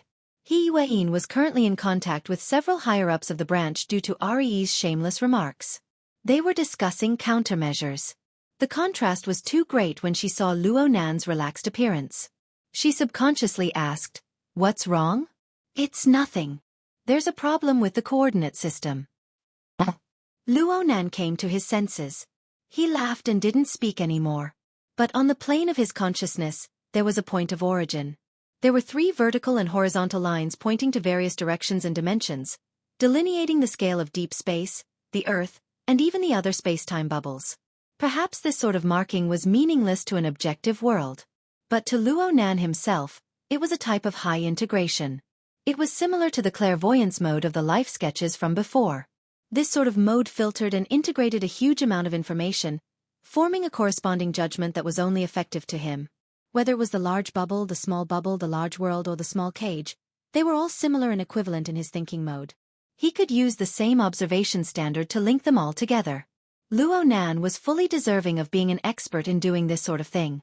This was especially true of the mysterious I symbol and the classical Cartesian coordinate system that was formed from it.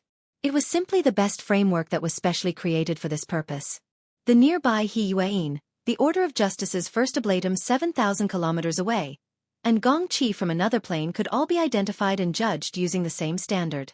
As long as Luo Nan's domain was able to effectively interfere with the area involved, he would be able to map his own rules into that spacetime. It was just that this way, when the observation target acted on two spacetime bubbles at the same time, there was no doubt that this was referring to Gong Qi. He would also stack the contents of the two different spacetime bubbles together. It was just like Re's hallucination. Luo Nan liked this result very much.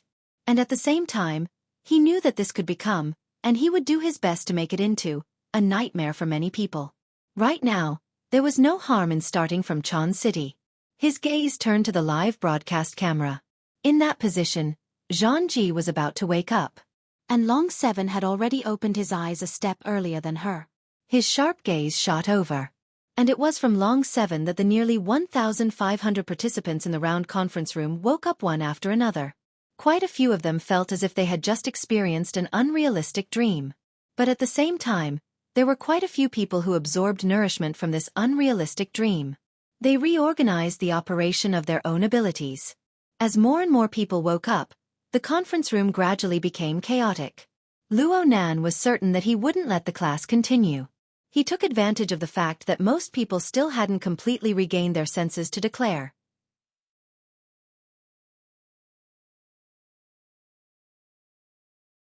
Chapter 580.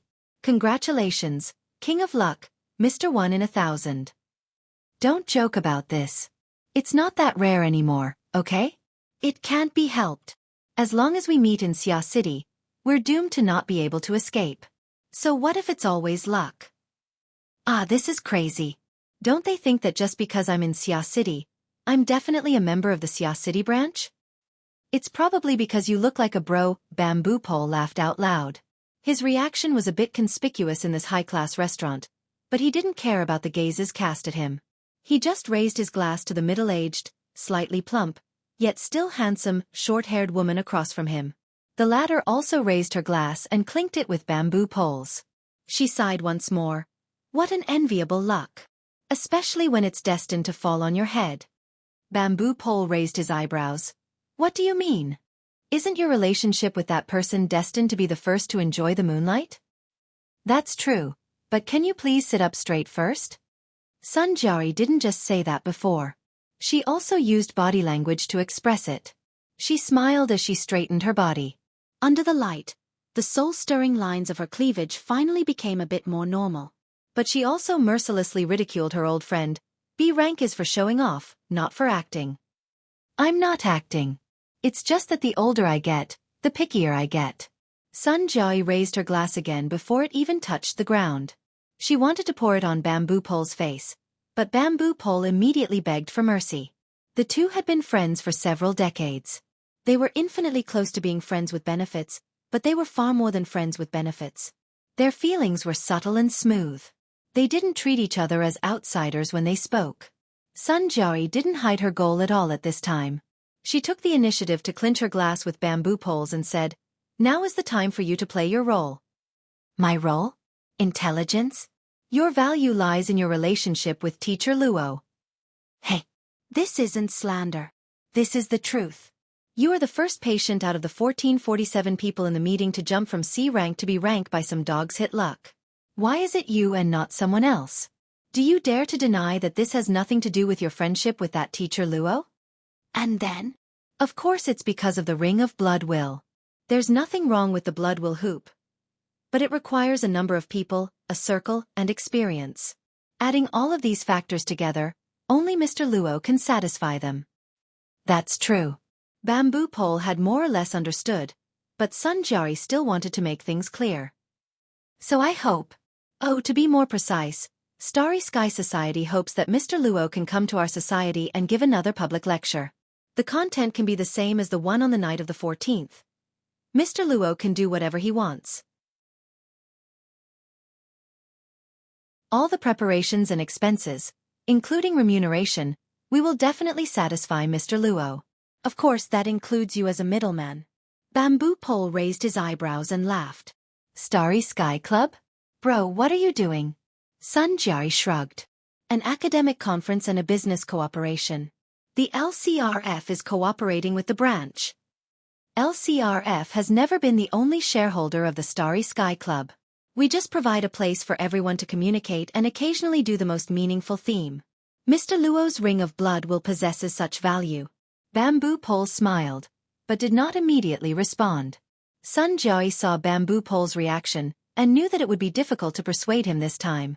She also knew that although Bamboo Pole seemed to be joking, he was actually very determined.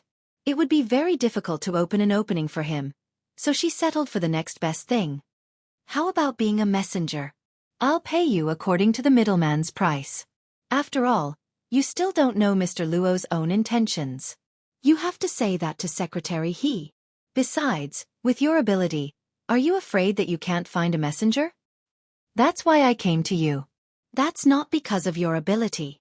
Before he finished speaking, Bamboo Pole's increasingly sensitive senses noticed that a few tables away, a person was cautiously approaching and even making eye contact with Sun Jiari. Sun Jiari's genial expression probably made the person misunderstand something. The person straightened his clothes and hurried over. His heart was beating fast and he was a little nervous. However, his voice was still very clear and pleasant. Sister Jiari, what a coincidence. Sun Jiari raised her eyelids and her smile faded a little. This is my territory. Are you surprised to see me? I'm the one who can't wait for more coincidences like this. Didn't I come here immediately? The person who came was a young man with handsome features. He was dressed in a decent casual suit, and the way he dressed his hands and feet were quite tasteful. What was more rare was that he knew how to speak. He held a bottle of expensive red wine in both hands and stood there in a very stylish manner. He was a celebrity that left a deep impression on people. In fact, he was indeed a celebrity. Bamboo Pole, who usually paid attention to beautiful celebrities and entertainment gossip, quickly recognized that this person was called Lon Lin. He was a popular idol in the past 2 years, and he seemed to have a good image. Lon Lin smiled and took 2 more steps forward. She nodded politely at Bamboo Pole, and then her eyes flew to Sun Jiari's face. She bent down and moved her face closer to Sun Jiari. She lowered her voice and said, Sister Jiari, are you free tonight? Without waiting for him to finish, Sun Jiari's faded smile bloomed again. The next moment, she reached out and pinched Lon Lin's chin. After all, they were in front of people. Lon Lin's expression slightly stiffened. He instinctively wanted to turn his head. He wanted to avoid it, but he also wanted to see what his target was. He quickly suppressed his impulse and let Sun Jiari do it. Sun Jiari's grip wasn't too strong, but it wasn't too weak either. She pulled off half an inch from Lon Lin's neck, as if she were treating an Alaskan Malamute. Lon Lin even narrowed his eyes and snorted. Sister Jiari. It was an amazing reaction, so Sun Jiari smiled quite happily. Unfortunately, in front of an ability user, the conflict in this reaction could not be hidden at all. Bamboo Pole didn't even blink. He didn't think it was strange.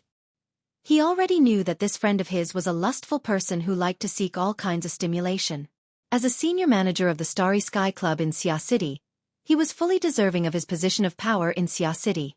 Finding a few celebrity dogs to have fun with was nothing. Of course, understanding was one thing, and approval was another. In the past, because of her temperament and beauty, Bamboo Pole had wanted to pursue her. Later, after seeing her true colors, he could only be friends. Sun Jiari openly flirted with her dog. Bamboo Pole minded his own business and tasted his wine. But at this time, he noticed that a gaze was cast over from where Lon Lin had come from. The gaze was filled with surprise and anger. Bamboo Pole could sense it. Sun Jiari was no exception. But she didn't care about that side. After testing the feel of his chin, she patted Lan Lin's left cheek. She used quite a bit of strength. Pia. The left side of Lan Lin's face turned red. Sun Jia's tone was quite intimate. Unaccountably solicitous. It's for that event, right? Lan Lin's smile became even more brilliant. He focused his gaze on Sun Jia, trying to show the moist and adorable feeling of a dog's eyes. If it were any other time, perhaps Sun Jia would chat a bit more with him. But right now, there were more important things to do. She didn't want to waste time. You can't even complete the most basic task. Don't even think about being a guest. Just do your best service. Go. Don't let your imagination run wild. Lan Lin was a little anxious. But then he saw Sun Jia's sharp and cold eyes. He subconsciously shivered. He didn't dare to say a word. He bowed and retreated. And now, Bamboo Pole was in a watching mode. He watched Lan Lin leave in a daze. Soon, he got into a quarrel with a beautiful girl who came with him. That beautiful girl was probably broken by Lan Lin's dog mode. She was so angry that she cried and left the table. Oh, that beautiful girl seemed to be an artist too. What was her name again? Is it interesting? Sun Jia raised her glass. She was about to get down to business with Bamboo Pole. But seeing Bamboo Pole's interested look, she smiled and snapped her fingers at Lan Lin, who was wearing sunglasses and a mask to avoid the strange gazes of other people in the restaurant. Lan Lin didn't care about anything else. He quickly walked over. Sister Jia? Sun Jia smiled at him. What's your girlfriend's name? She's not. Lan Lin wanted to deny it. But when he met Sun Jia's eyes, he could only answer honestly. She's Clara. She's a member of BHD. We're in the same company. She's a good girl. I feel sorry for her. Chase her down and have a drink together. Don't make it too ugly. Lan Lin was a little confused. He couldn't guess what Sun Jia was thinking. But suddenly, there was a turning point. No matter what, he had to seize it. He immediately responded and rushed over. Bamboo Pole curled his lips. You think you're an omnivore? Don't be ungrateful. I prepared it for you. I don't play this game. You think it's too light? We can go together. Get lost. Now Bamboo Pole wanted to pour wine in Sun Jia's face. Sun Jia didn't think much of it.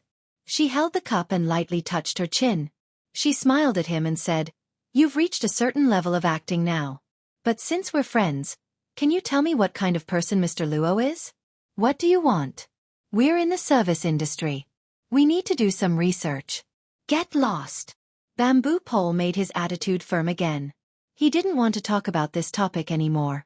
He turned his head to watch the real-life idol drama. At this time, Lan Lin had already caught up with Clara when she rushed out of the restaurant. He reached out to grab her arm. But in the next second, Clara, whose face had turned pale, was protected in someone's arms. Lan Lin, on the other hand, was kicked into the restaurant's glass door. Bamboo Pole saw who it was. Ouch! He looked at Sun Jia.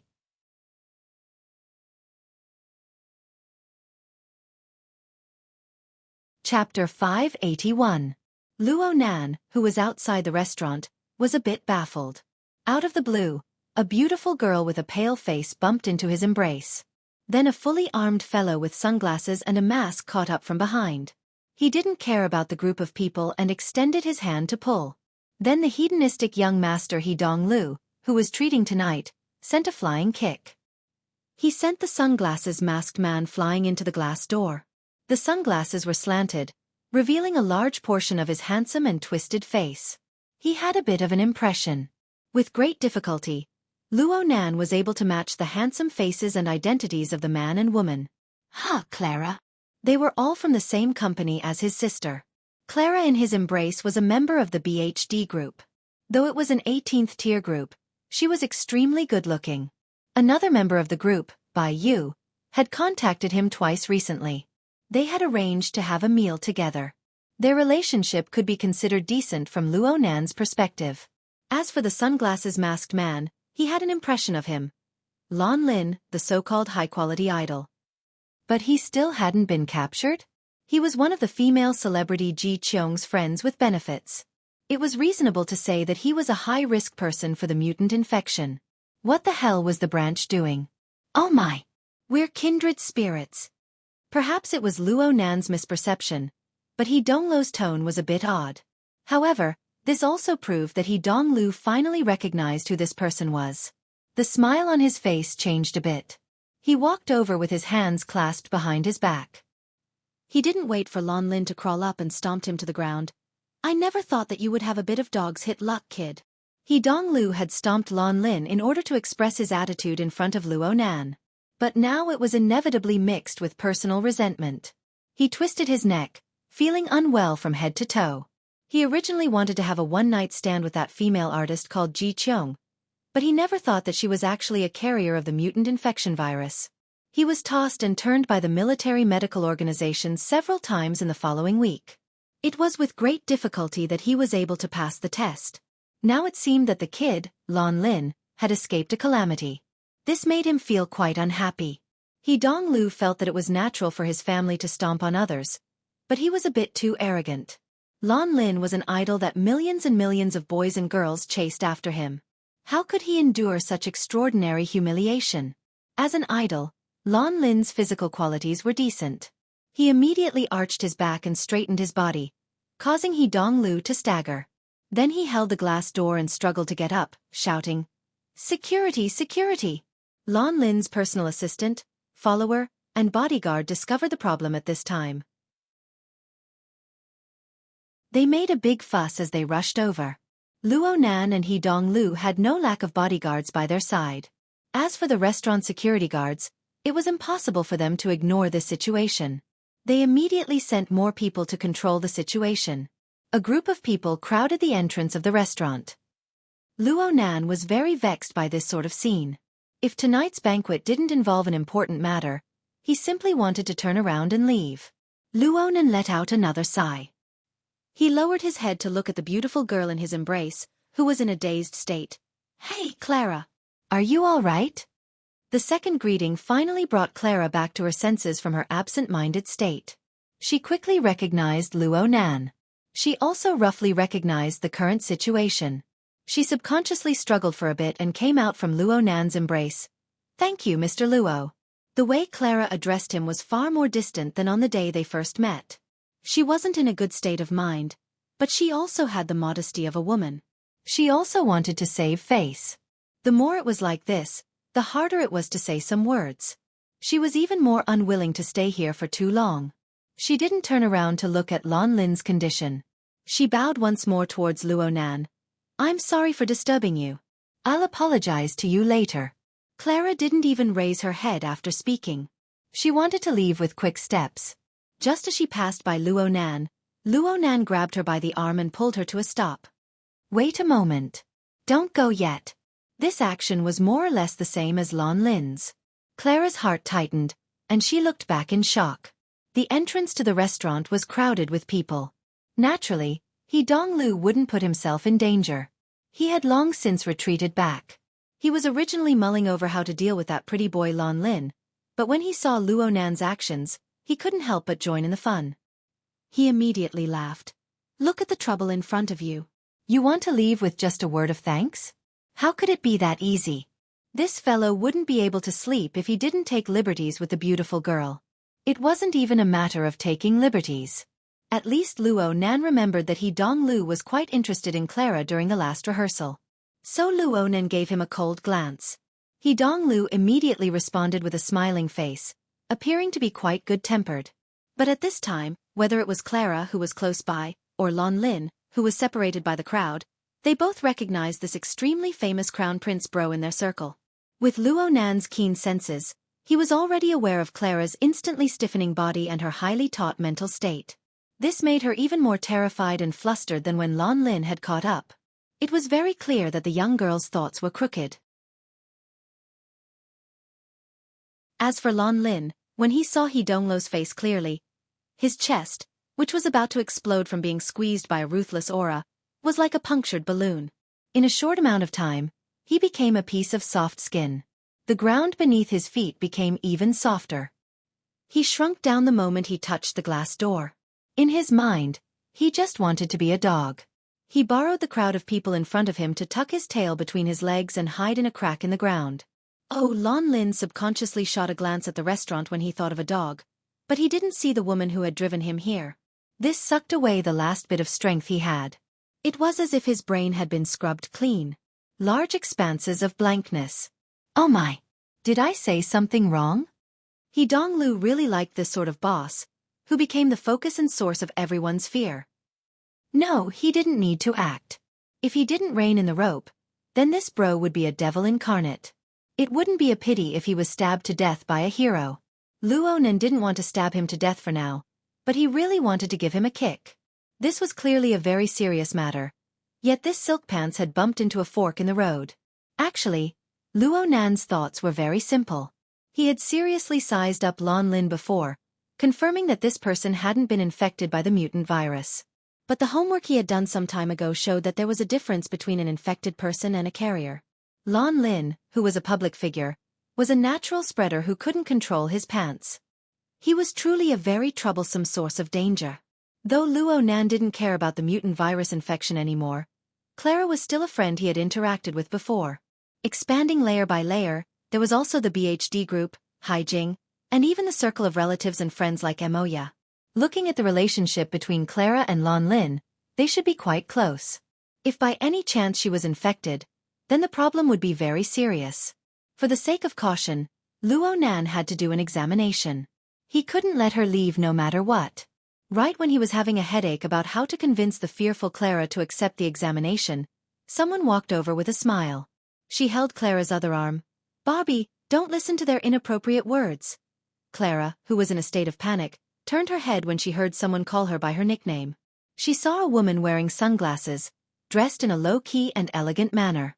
This face was even more familiar, even though it lacked the powerful aura that she usually had. Sister Wei Wei. The person who had come was actually the first-rate female artist of the company. She was a strong competitor for the future #1 sister, Shi Wei. Only now did Clara recall that Shi Wei was He Dongluo's lover. It wasn't unexpected for them to appear here together. Clara looked at the beautiful and familiar face before her eyes. Even though they weren't normally close, Clara still felt a bit emotional. The rims of her eyes immediately turned red. The current Shi Wei wasn't as aloof and cold as she normally was. Instead, she displayed the bearing of the #1 sister of the company. Barbie, you should be happy that you kicked a trash man ahead of time. Okay, if you keep shedding tears, I can't help but question your level of image management. I'm sorry. The stricter seniority relationships in the company as well as the clearer hierarchy made Clara's heartstrings subconsciously taut. Actually, her heart was still filled with bewilderment and fear right now. Shi Wei's appearance didn't lower the intensity of her fear. Instead, it increased it. After all, this wasn't a group occasion in the company. She even hid it from her manager, Haijing, in order to go on a date with Lon Lin. It would be great if things really developed like a romantic story. But she was truly alone and helpless in this current situation. It was also at this time that all sorts of facts and rumors within the industry were like demonic winds blowing from all sides. They seeped into every gap in her thoughts. At this very moment, let alone Shi Wei, even if the company's supervisors and directors were here, it would be hard for Clara to think in an optimistic direction. Shi Wei's unprecedentedly gentle tone still lingered by her ears, but it seeped into the bottom of her heart with a dense chill. This is the suburbs. You're in a daze right now. No one will feel at ease if you go home by yourself. How about? Shi Wei originally wanted to drag Clara along to the banquet. Seeing Luonan's reaction, Shi Wei had a good impression of this little girl. But when she spoke to this point, she felt that she couldn't overstep her boundaries. She couldn't help but be stuck for a moment. Then someone followed up her words. How about we first get a room to rest for a bit and tidy things up? We can wait for Mr. Luo to finish his discussion and come out. Then we can go back together. Someone pushed open the restaurant's outer door as they spoke. Warm steam came out along with a fragrant wind, blowing away the crowd of people outside. Luonan saw that the speaker was a middle-aged woman with a unique temperament. She had short hair similar to a boy's, and she wore a low-cut suit geared towards women. She was a bit unfamiliar. But the person walking shoulder to shoulder with her couldn't be any more familiar. Brother Bamboo Pole. Bamboo Pole beamed as he waved his hand in greeting. You're free today. Come eat a feast. Young master he is treating. Brother I'm also here to see a friend. Bamboo Pole didn't chat with him in depth. He nodded and gave the initiative of the conversation back to Sun Jiari. Sun Jiari didn't pay attention to the other people present. She walked straight to Luo Nan, bowed slightly, and offered her name card with both hands. Sun Jiari, one of the local supervisors. I failed to control the situation just now and disturbed Teacher Luo. I ask for your forgiveness. Since she called him Teacher Luo, then she was certainly from the inner world. She was also Bamboo Pole's friend. Luo Nan wouldn't treat her badly. He accepted the name card with both hands. He felt that Sun Jiai's suggestion had touched the bottom of his heart. He took advantage of the situation and said, Sister Sun's suggestion is the best. Clara, why don't you rest here for a bit? We can go together later. Luo Nan needed to give Clara a checkup. He also needed to contact He Yueyin or Her Majesty Empress Wu to clearly ask about the follow-up handling of the mutant invasion. He had already instructed Qin Ikuan, who followed by his side, to make arrangements through the Hexa ear. However, he was a bit regretful at this time. He didn't bring Cat Eyes along. Otherwise, he would have saved quite a bit of time and effort. Realistically speaking, Clara's will didn't carry much weight now that Luo Nan had made the decision. Luo Nan was worried that she was overthinking things. He simply flipped through his communications book. How about I get someone to come over and accompany you? Bai Yu and the others are nearby. Cat Eyes. No need. I'm fine by myself. Clara's voice was a bit hurried, reflecting an intense feeling of rejection. But soon she pursed her lips and lowered her eyelids. Her slightly curled hair hung down from her forehead. She really was like an exquisite Barbie doll, allowing herself to be manipulated by others. It seemed that there really was a bit of a misunderstanding. Luo Nan was able to feel that Clara's mental cage was withering and warping. There was still a bit of space that was unwavering. This kind of willpower had already exceeded the norm. Shi Wei continued to display the demeanor of a big sister. She stuck closer to Clara's body and laughed lightly. I can accompany Barbie for a chat. I'm not joking. I've always felt that this is a good thing. Clara didn't open her mouth, so she didn't have any objections. Luo Nan grunted, and He Donglu didn't refuse. He just said, You're done settling things. Hurry up and come over. And so, the matter on this side was settled. He Donglu and Luo Nan walked inside, and the crowd of people in front of the restaurant naturally dispersed. As for a certain person who was curled up into a ball by the glass door, who cared? Luo Nan turned his head back. His target was Bamboo Pole. Bro, do you want to come together? No need. Let's not disturb each other. Bamboo Pole giggled and waved his hand. Sun Jiari shot him a covert glare, but Bamboo Pole didn't pay any attention to her.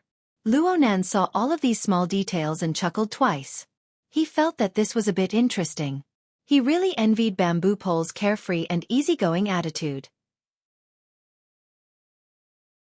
Not to mention that Bamboo Pole also hid extraordinary wisdom within. Whether it was the depth and breadth of knowledge when Bamboo Pole taught him, or the penetrating and incisive theses of the order, or the fact that Bamboo Pole was the first to break through the barrier of nearly 1,500 participants and enter B rank. All of this proved that Bamboo Pole was extraordinary. The group of people continued to walk inside. He Donglu was a young master who loved to step on salted fish the most. He felt refreshed and his mind was lively, so he came over and said, Since we're friends, let's drink a few cups together. Actually, it's good to have Clara accompany you. We brothers drink for the sake of being relaxed and at ease. Luo Nan cast a sidelong glance at him. He never felt that he had any sort of brotherly friendship with this fellow. They walked a few more steps as they spoke, and 4 diners suddenly stood up at a table at the edge of the aisle. They greeted from afar. Teacher Luo. He Donglu's words were interrupted. He was stupefied for a moment. Luo Nan blinked his eyes and responded, hello. Luo Nan thought that perhaps they were people who had participated in the training course on the 14th. As for the specifics, how could he remember so many people when there were 1,500 of them? Luo Nan didn't pay attention to this sort of thing. He passed by the table of people. But a mere half a second later, a figure stood up diagonally in front of him. It was originally a single person, but the momentum caused the people at the table to be unable to resist. They subconsciously stood up as well. Teacher Luo. It was still an unfamiliar face. He was 40 or 50 years old, but he was the same as the people at the table in front of him. All of them had respectful expressions on their faces. The confused expressions of the other people at the table were all the more distinct. Luo Nan could only respond, "No need to be polite. You guys eat."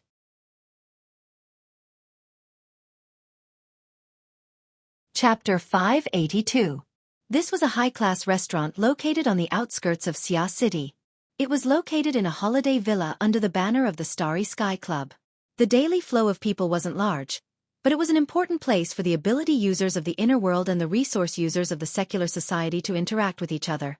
As time went by, it became one of the high-class circles of Xia City. It must be said that this was a relatively specialized place. However, once the pretentiousness was established, some idiots who didn't understand anything flocked to this place like a flock of ducks. They sharpened their brains to get in. Under the tacit approval of the club's organizers, a considerable number of so-called outsiders came here to spend their money. This could more or less be considered a kind of cover.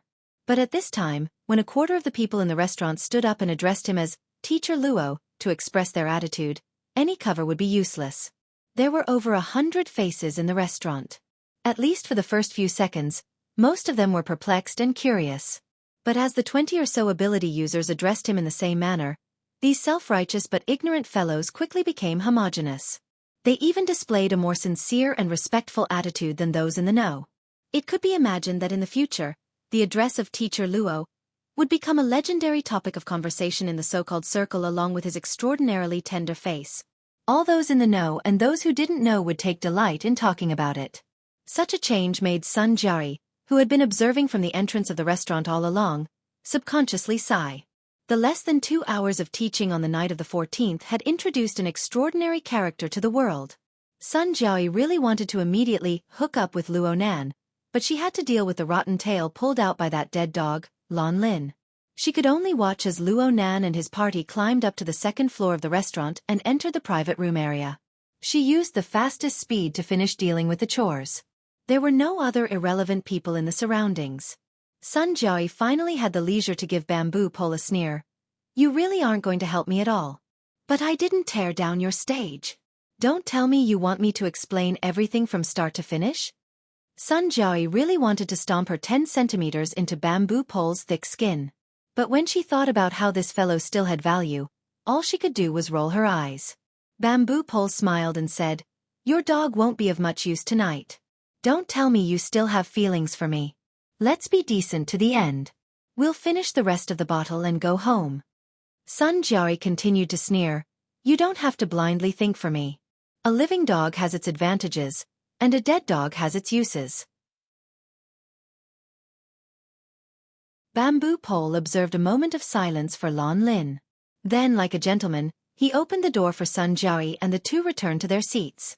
Before he could settle down, there was a sudden commotion on the second floor, and it was quite loud. At first there was the loud sound of a door being slammed, followed by a shrill voice shouting, "One last thing for him. It's better to leave as a martialist than to die at home as a sickly rich man." 5 seconds later, a tall and lean man with a cold expression appeared at the top of the stairs. At this moment, over 100 gazes from the restaurant downstairs were focused on him. This person could be considered a capable person. Even in such a state, he could still stride forward without looking sideways. Soon, he was out of the restaurant and disappeared into the night. There were over 100 people on the first floor. Some recognized this person, and some didn't. Bamboo Pole and Sun Jiari belonged to the former category. Duan Hong, the head of the Thunder Falcon Dojo. He was one of the most famous people in Xia City in recent days. Today is the 19th, right? There are only 3 days left until the winter solstice. Sun Jiari raised her wine glass. Half of her face was covered by the luster of the blood-red liquid. Only the corner of her lips curled up slightly. It's quite hard to hold that face in. I can hear the sound of his heart venting even from here. It's as if a burden has been lifted from his shoulders. Bamboo Pole used an idiom to accurately describe the situation. A week ago, not many people paid attention to the grudge between the Thunder Falcon Dojo and the Divine Yu Dojo. But a few short days later, the winter solstice duel between the two dojo masters had become a hot topic in the circle of ability users in Xia City. especially after that class on the night of the 14th. Teacher Luo had become the absolute focus of attention. Every word he uttered was broken down and analyzed. This included some gossip that had nothing to do with the main topic of the class. Back then, Luo Nan had mentioned the words Gym Master Xiao who taught me body techniques. He had also mentioned the Tinder as well as the classification of the basic unit, the central unit, and the expansion unit. These were relatively core concepts of the system. It was also from that night onwards that the name Xiao Shanyu rose quite a bit in the eyes of many people. Correspondingly, the Thunder Falcon Dojo, which had a direct conflict with Xiao Shanyu, became the focus of many people. Fine, they were actually the target of ridicule. As long as Duan Hong wasn't an idiot, he would certainly feel the pressure. As for what he would do next, it could be seen now. At this time, a young man chased down from the second floor. He hurried past. Though he was dressed in casual clothes, the two recognized him. He was Zhu Ling, a lieutenant colonel of the Coastal Defense Army. He was Blood Prison Tianbang's adjutant. He was the standard rising star of the military. It's better to find someone from the military to solve the problem.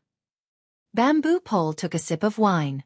He knew that Duan Hong had a military background, but Duan Hong was quite thoughtful to be able to find He Donglu after so many twists and turns. Though Bamboo Pole didn't see the scene, he could guess it.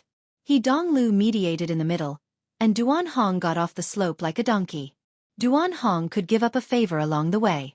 Luo Nan would certainly fall for this. After all, Xiao Shanyu really couldn't afford to be tossed around. As for what Duan Hong's final style was, his persona, and what other tricks he would use in the future, it no longer mattered to the overall situation. He Donglu is treating us to a meal. First, he's giving us a favor. He should have some ulterior motive. Sun Jiaoyi pondered over the knots within and naturally came to a preliminary conclusion. Does the He family want to take a step further with Mr. Luo? There's no need for He Donglu. Secretary He is enough. Sun Jiaoyi's eyes squinted in laughter. That's not necessarily true. Oh, there's an inside story? An exchange? As long as you're willing to help. Go ball. Bamboo Pole didn't say anything. He recognized Sun Jiaoyi as a friend, but he never forgot the difference in positions between the two. The Starry Sky Society invited Luo Nan to open a class. It was fine if they just wanted to ride on the limelight. At most, it would be a matter of who earned more and who earned less. Presumably, Luo Nan wouldn't care. But the problem was it really good to have Luo Nan too involved with the Starry Sky Society? For ability users, not accepting missions from the Starry Sky Society was certainly the performance of a rookie. But at the same time, lingering in the society's circle without going was undoubtedly the starting point of depravity. The Starry Sky Society was a circle of the inner world's periphery created by the cooperation of headquarters and several capital powers. The purpose of its establishment was to realize the effective exchange of the value of ability users with the capital of secular society. Since the issue of exchange of interests was involved, it was obviously a super fat piece of meat. Everyone wanted to take a bite out of it. As a result, within this society and its attached organization, there were all kinds of entanglements of interests and dark sides that people couldn't bear to look straight at. And the corresponding hundreds of stimulating temptations were the culmination of human society. Bamboo Pole believed himself to be a layman. He was far from being a moral gentleman, but he was an adult with many years of experience. He had his own sense of judgment. But what about Luo Nan? His terrifying worldview was basically set in stone. His outlook on life and values were still in the developing stage. Even if jade was not cut and polished, it would be useless.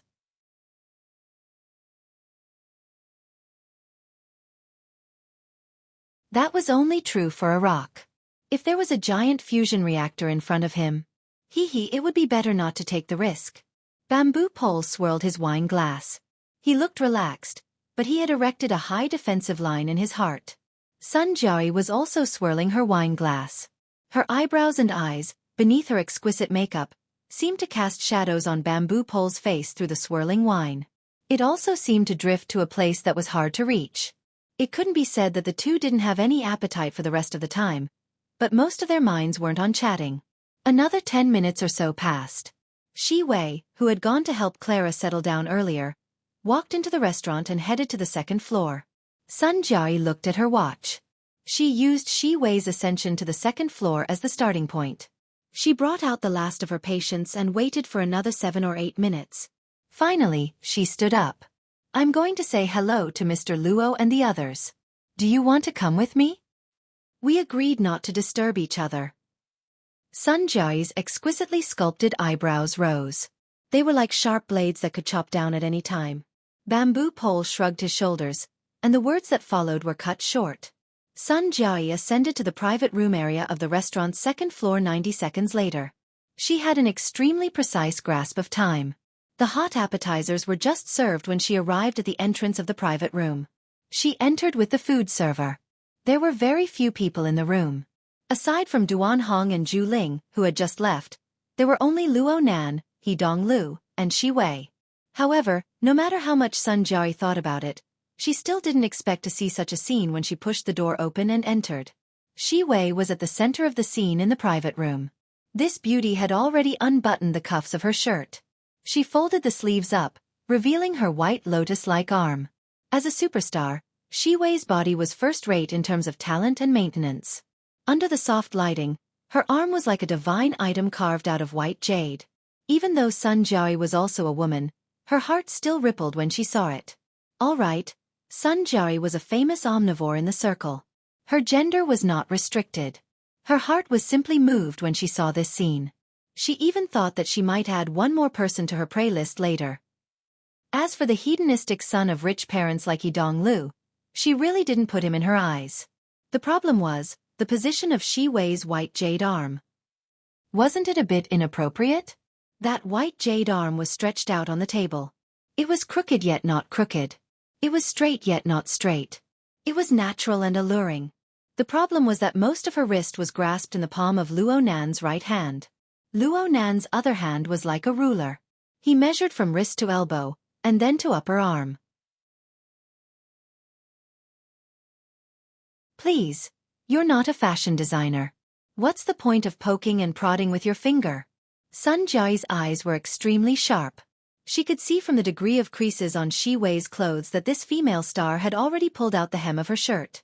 If she were to straighten up right now, she might even be able to see a chunk of her belly. Describing such a scene as disheveled was not a problem at all. It didn't matter if this scene was seen by the food server, but it really wasn't appropriate for a famous supervisor to get involved. You're tuning in to the Xiaofan's Wuxia Tales YouTube channel. Don't forget to subscribe and join us on this journey to catch the most captivating stories.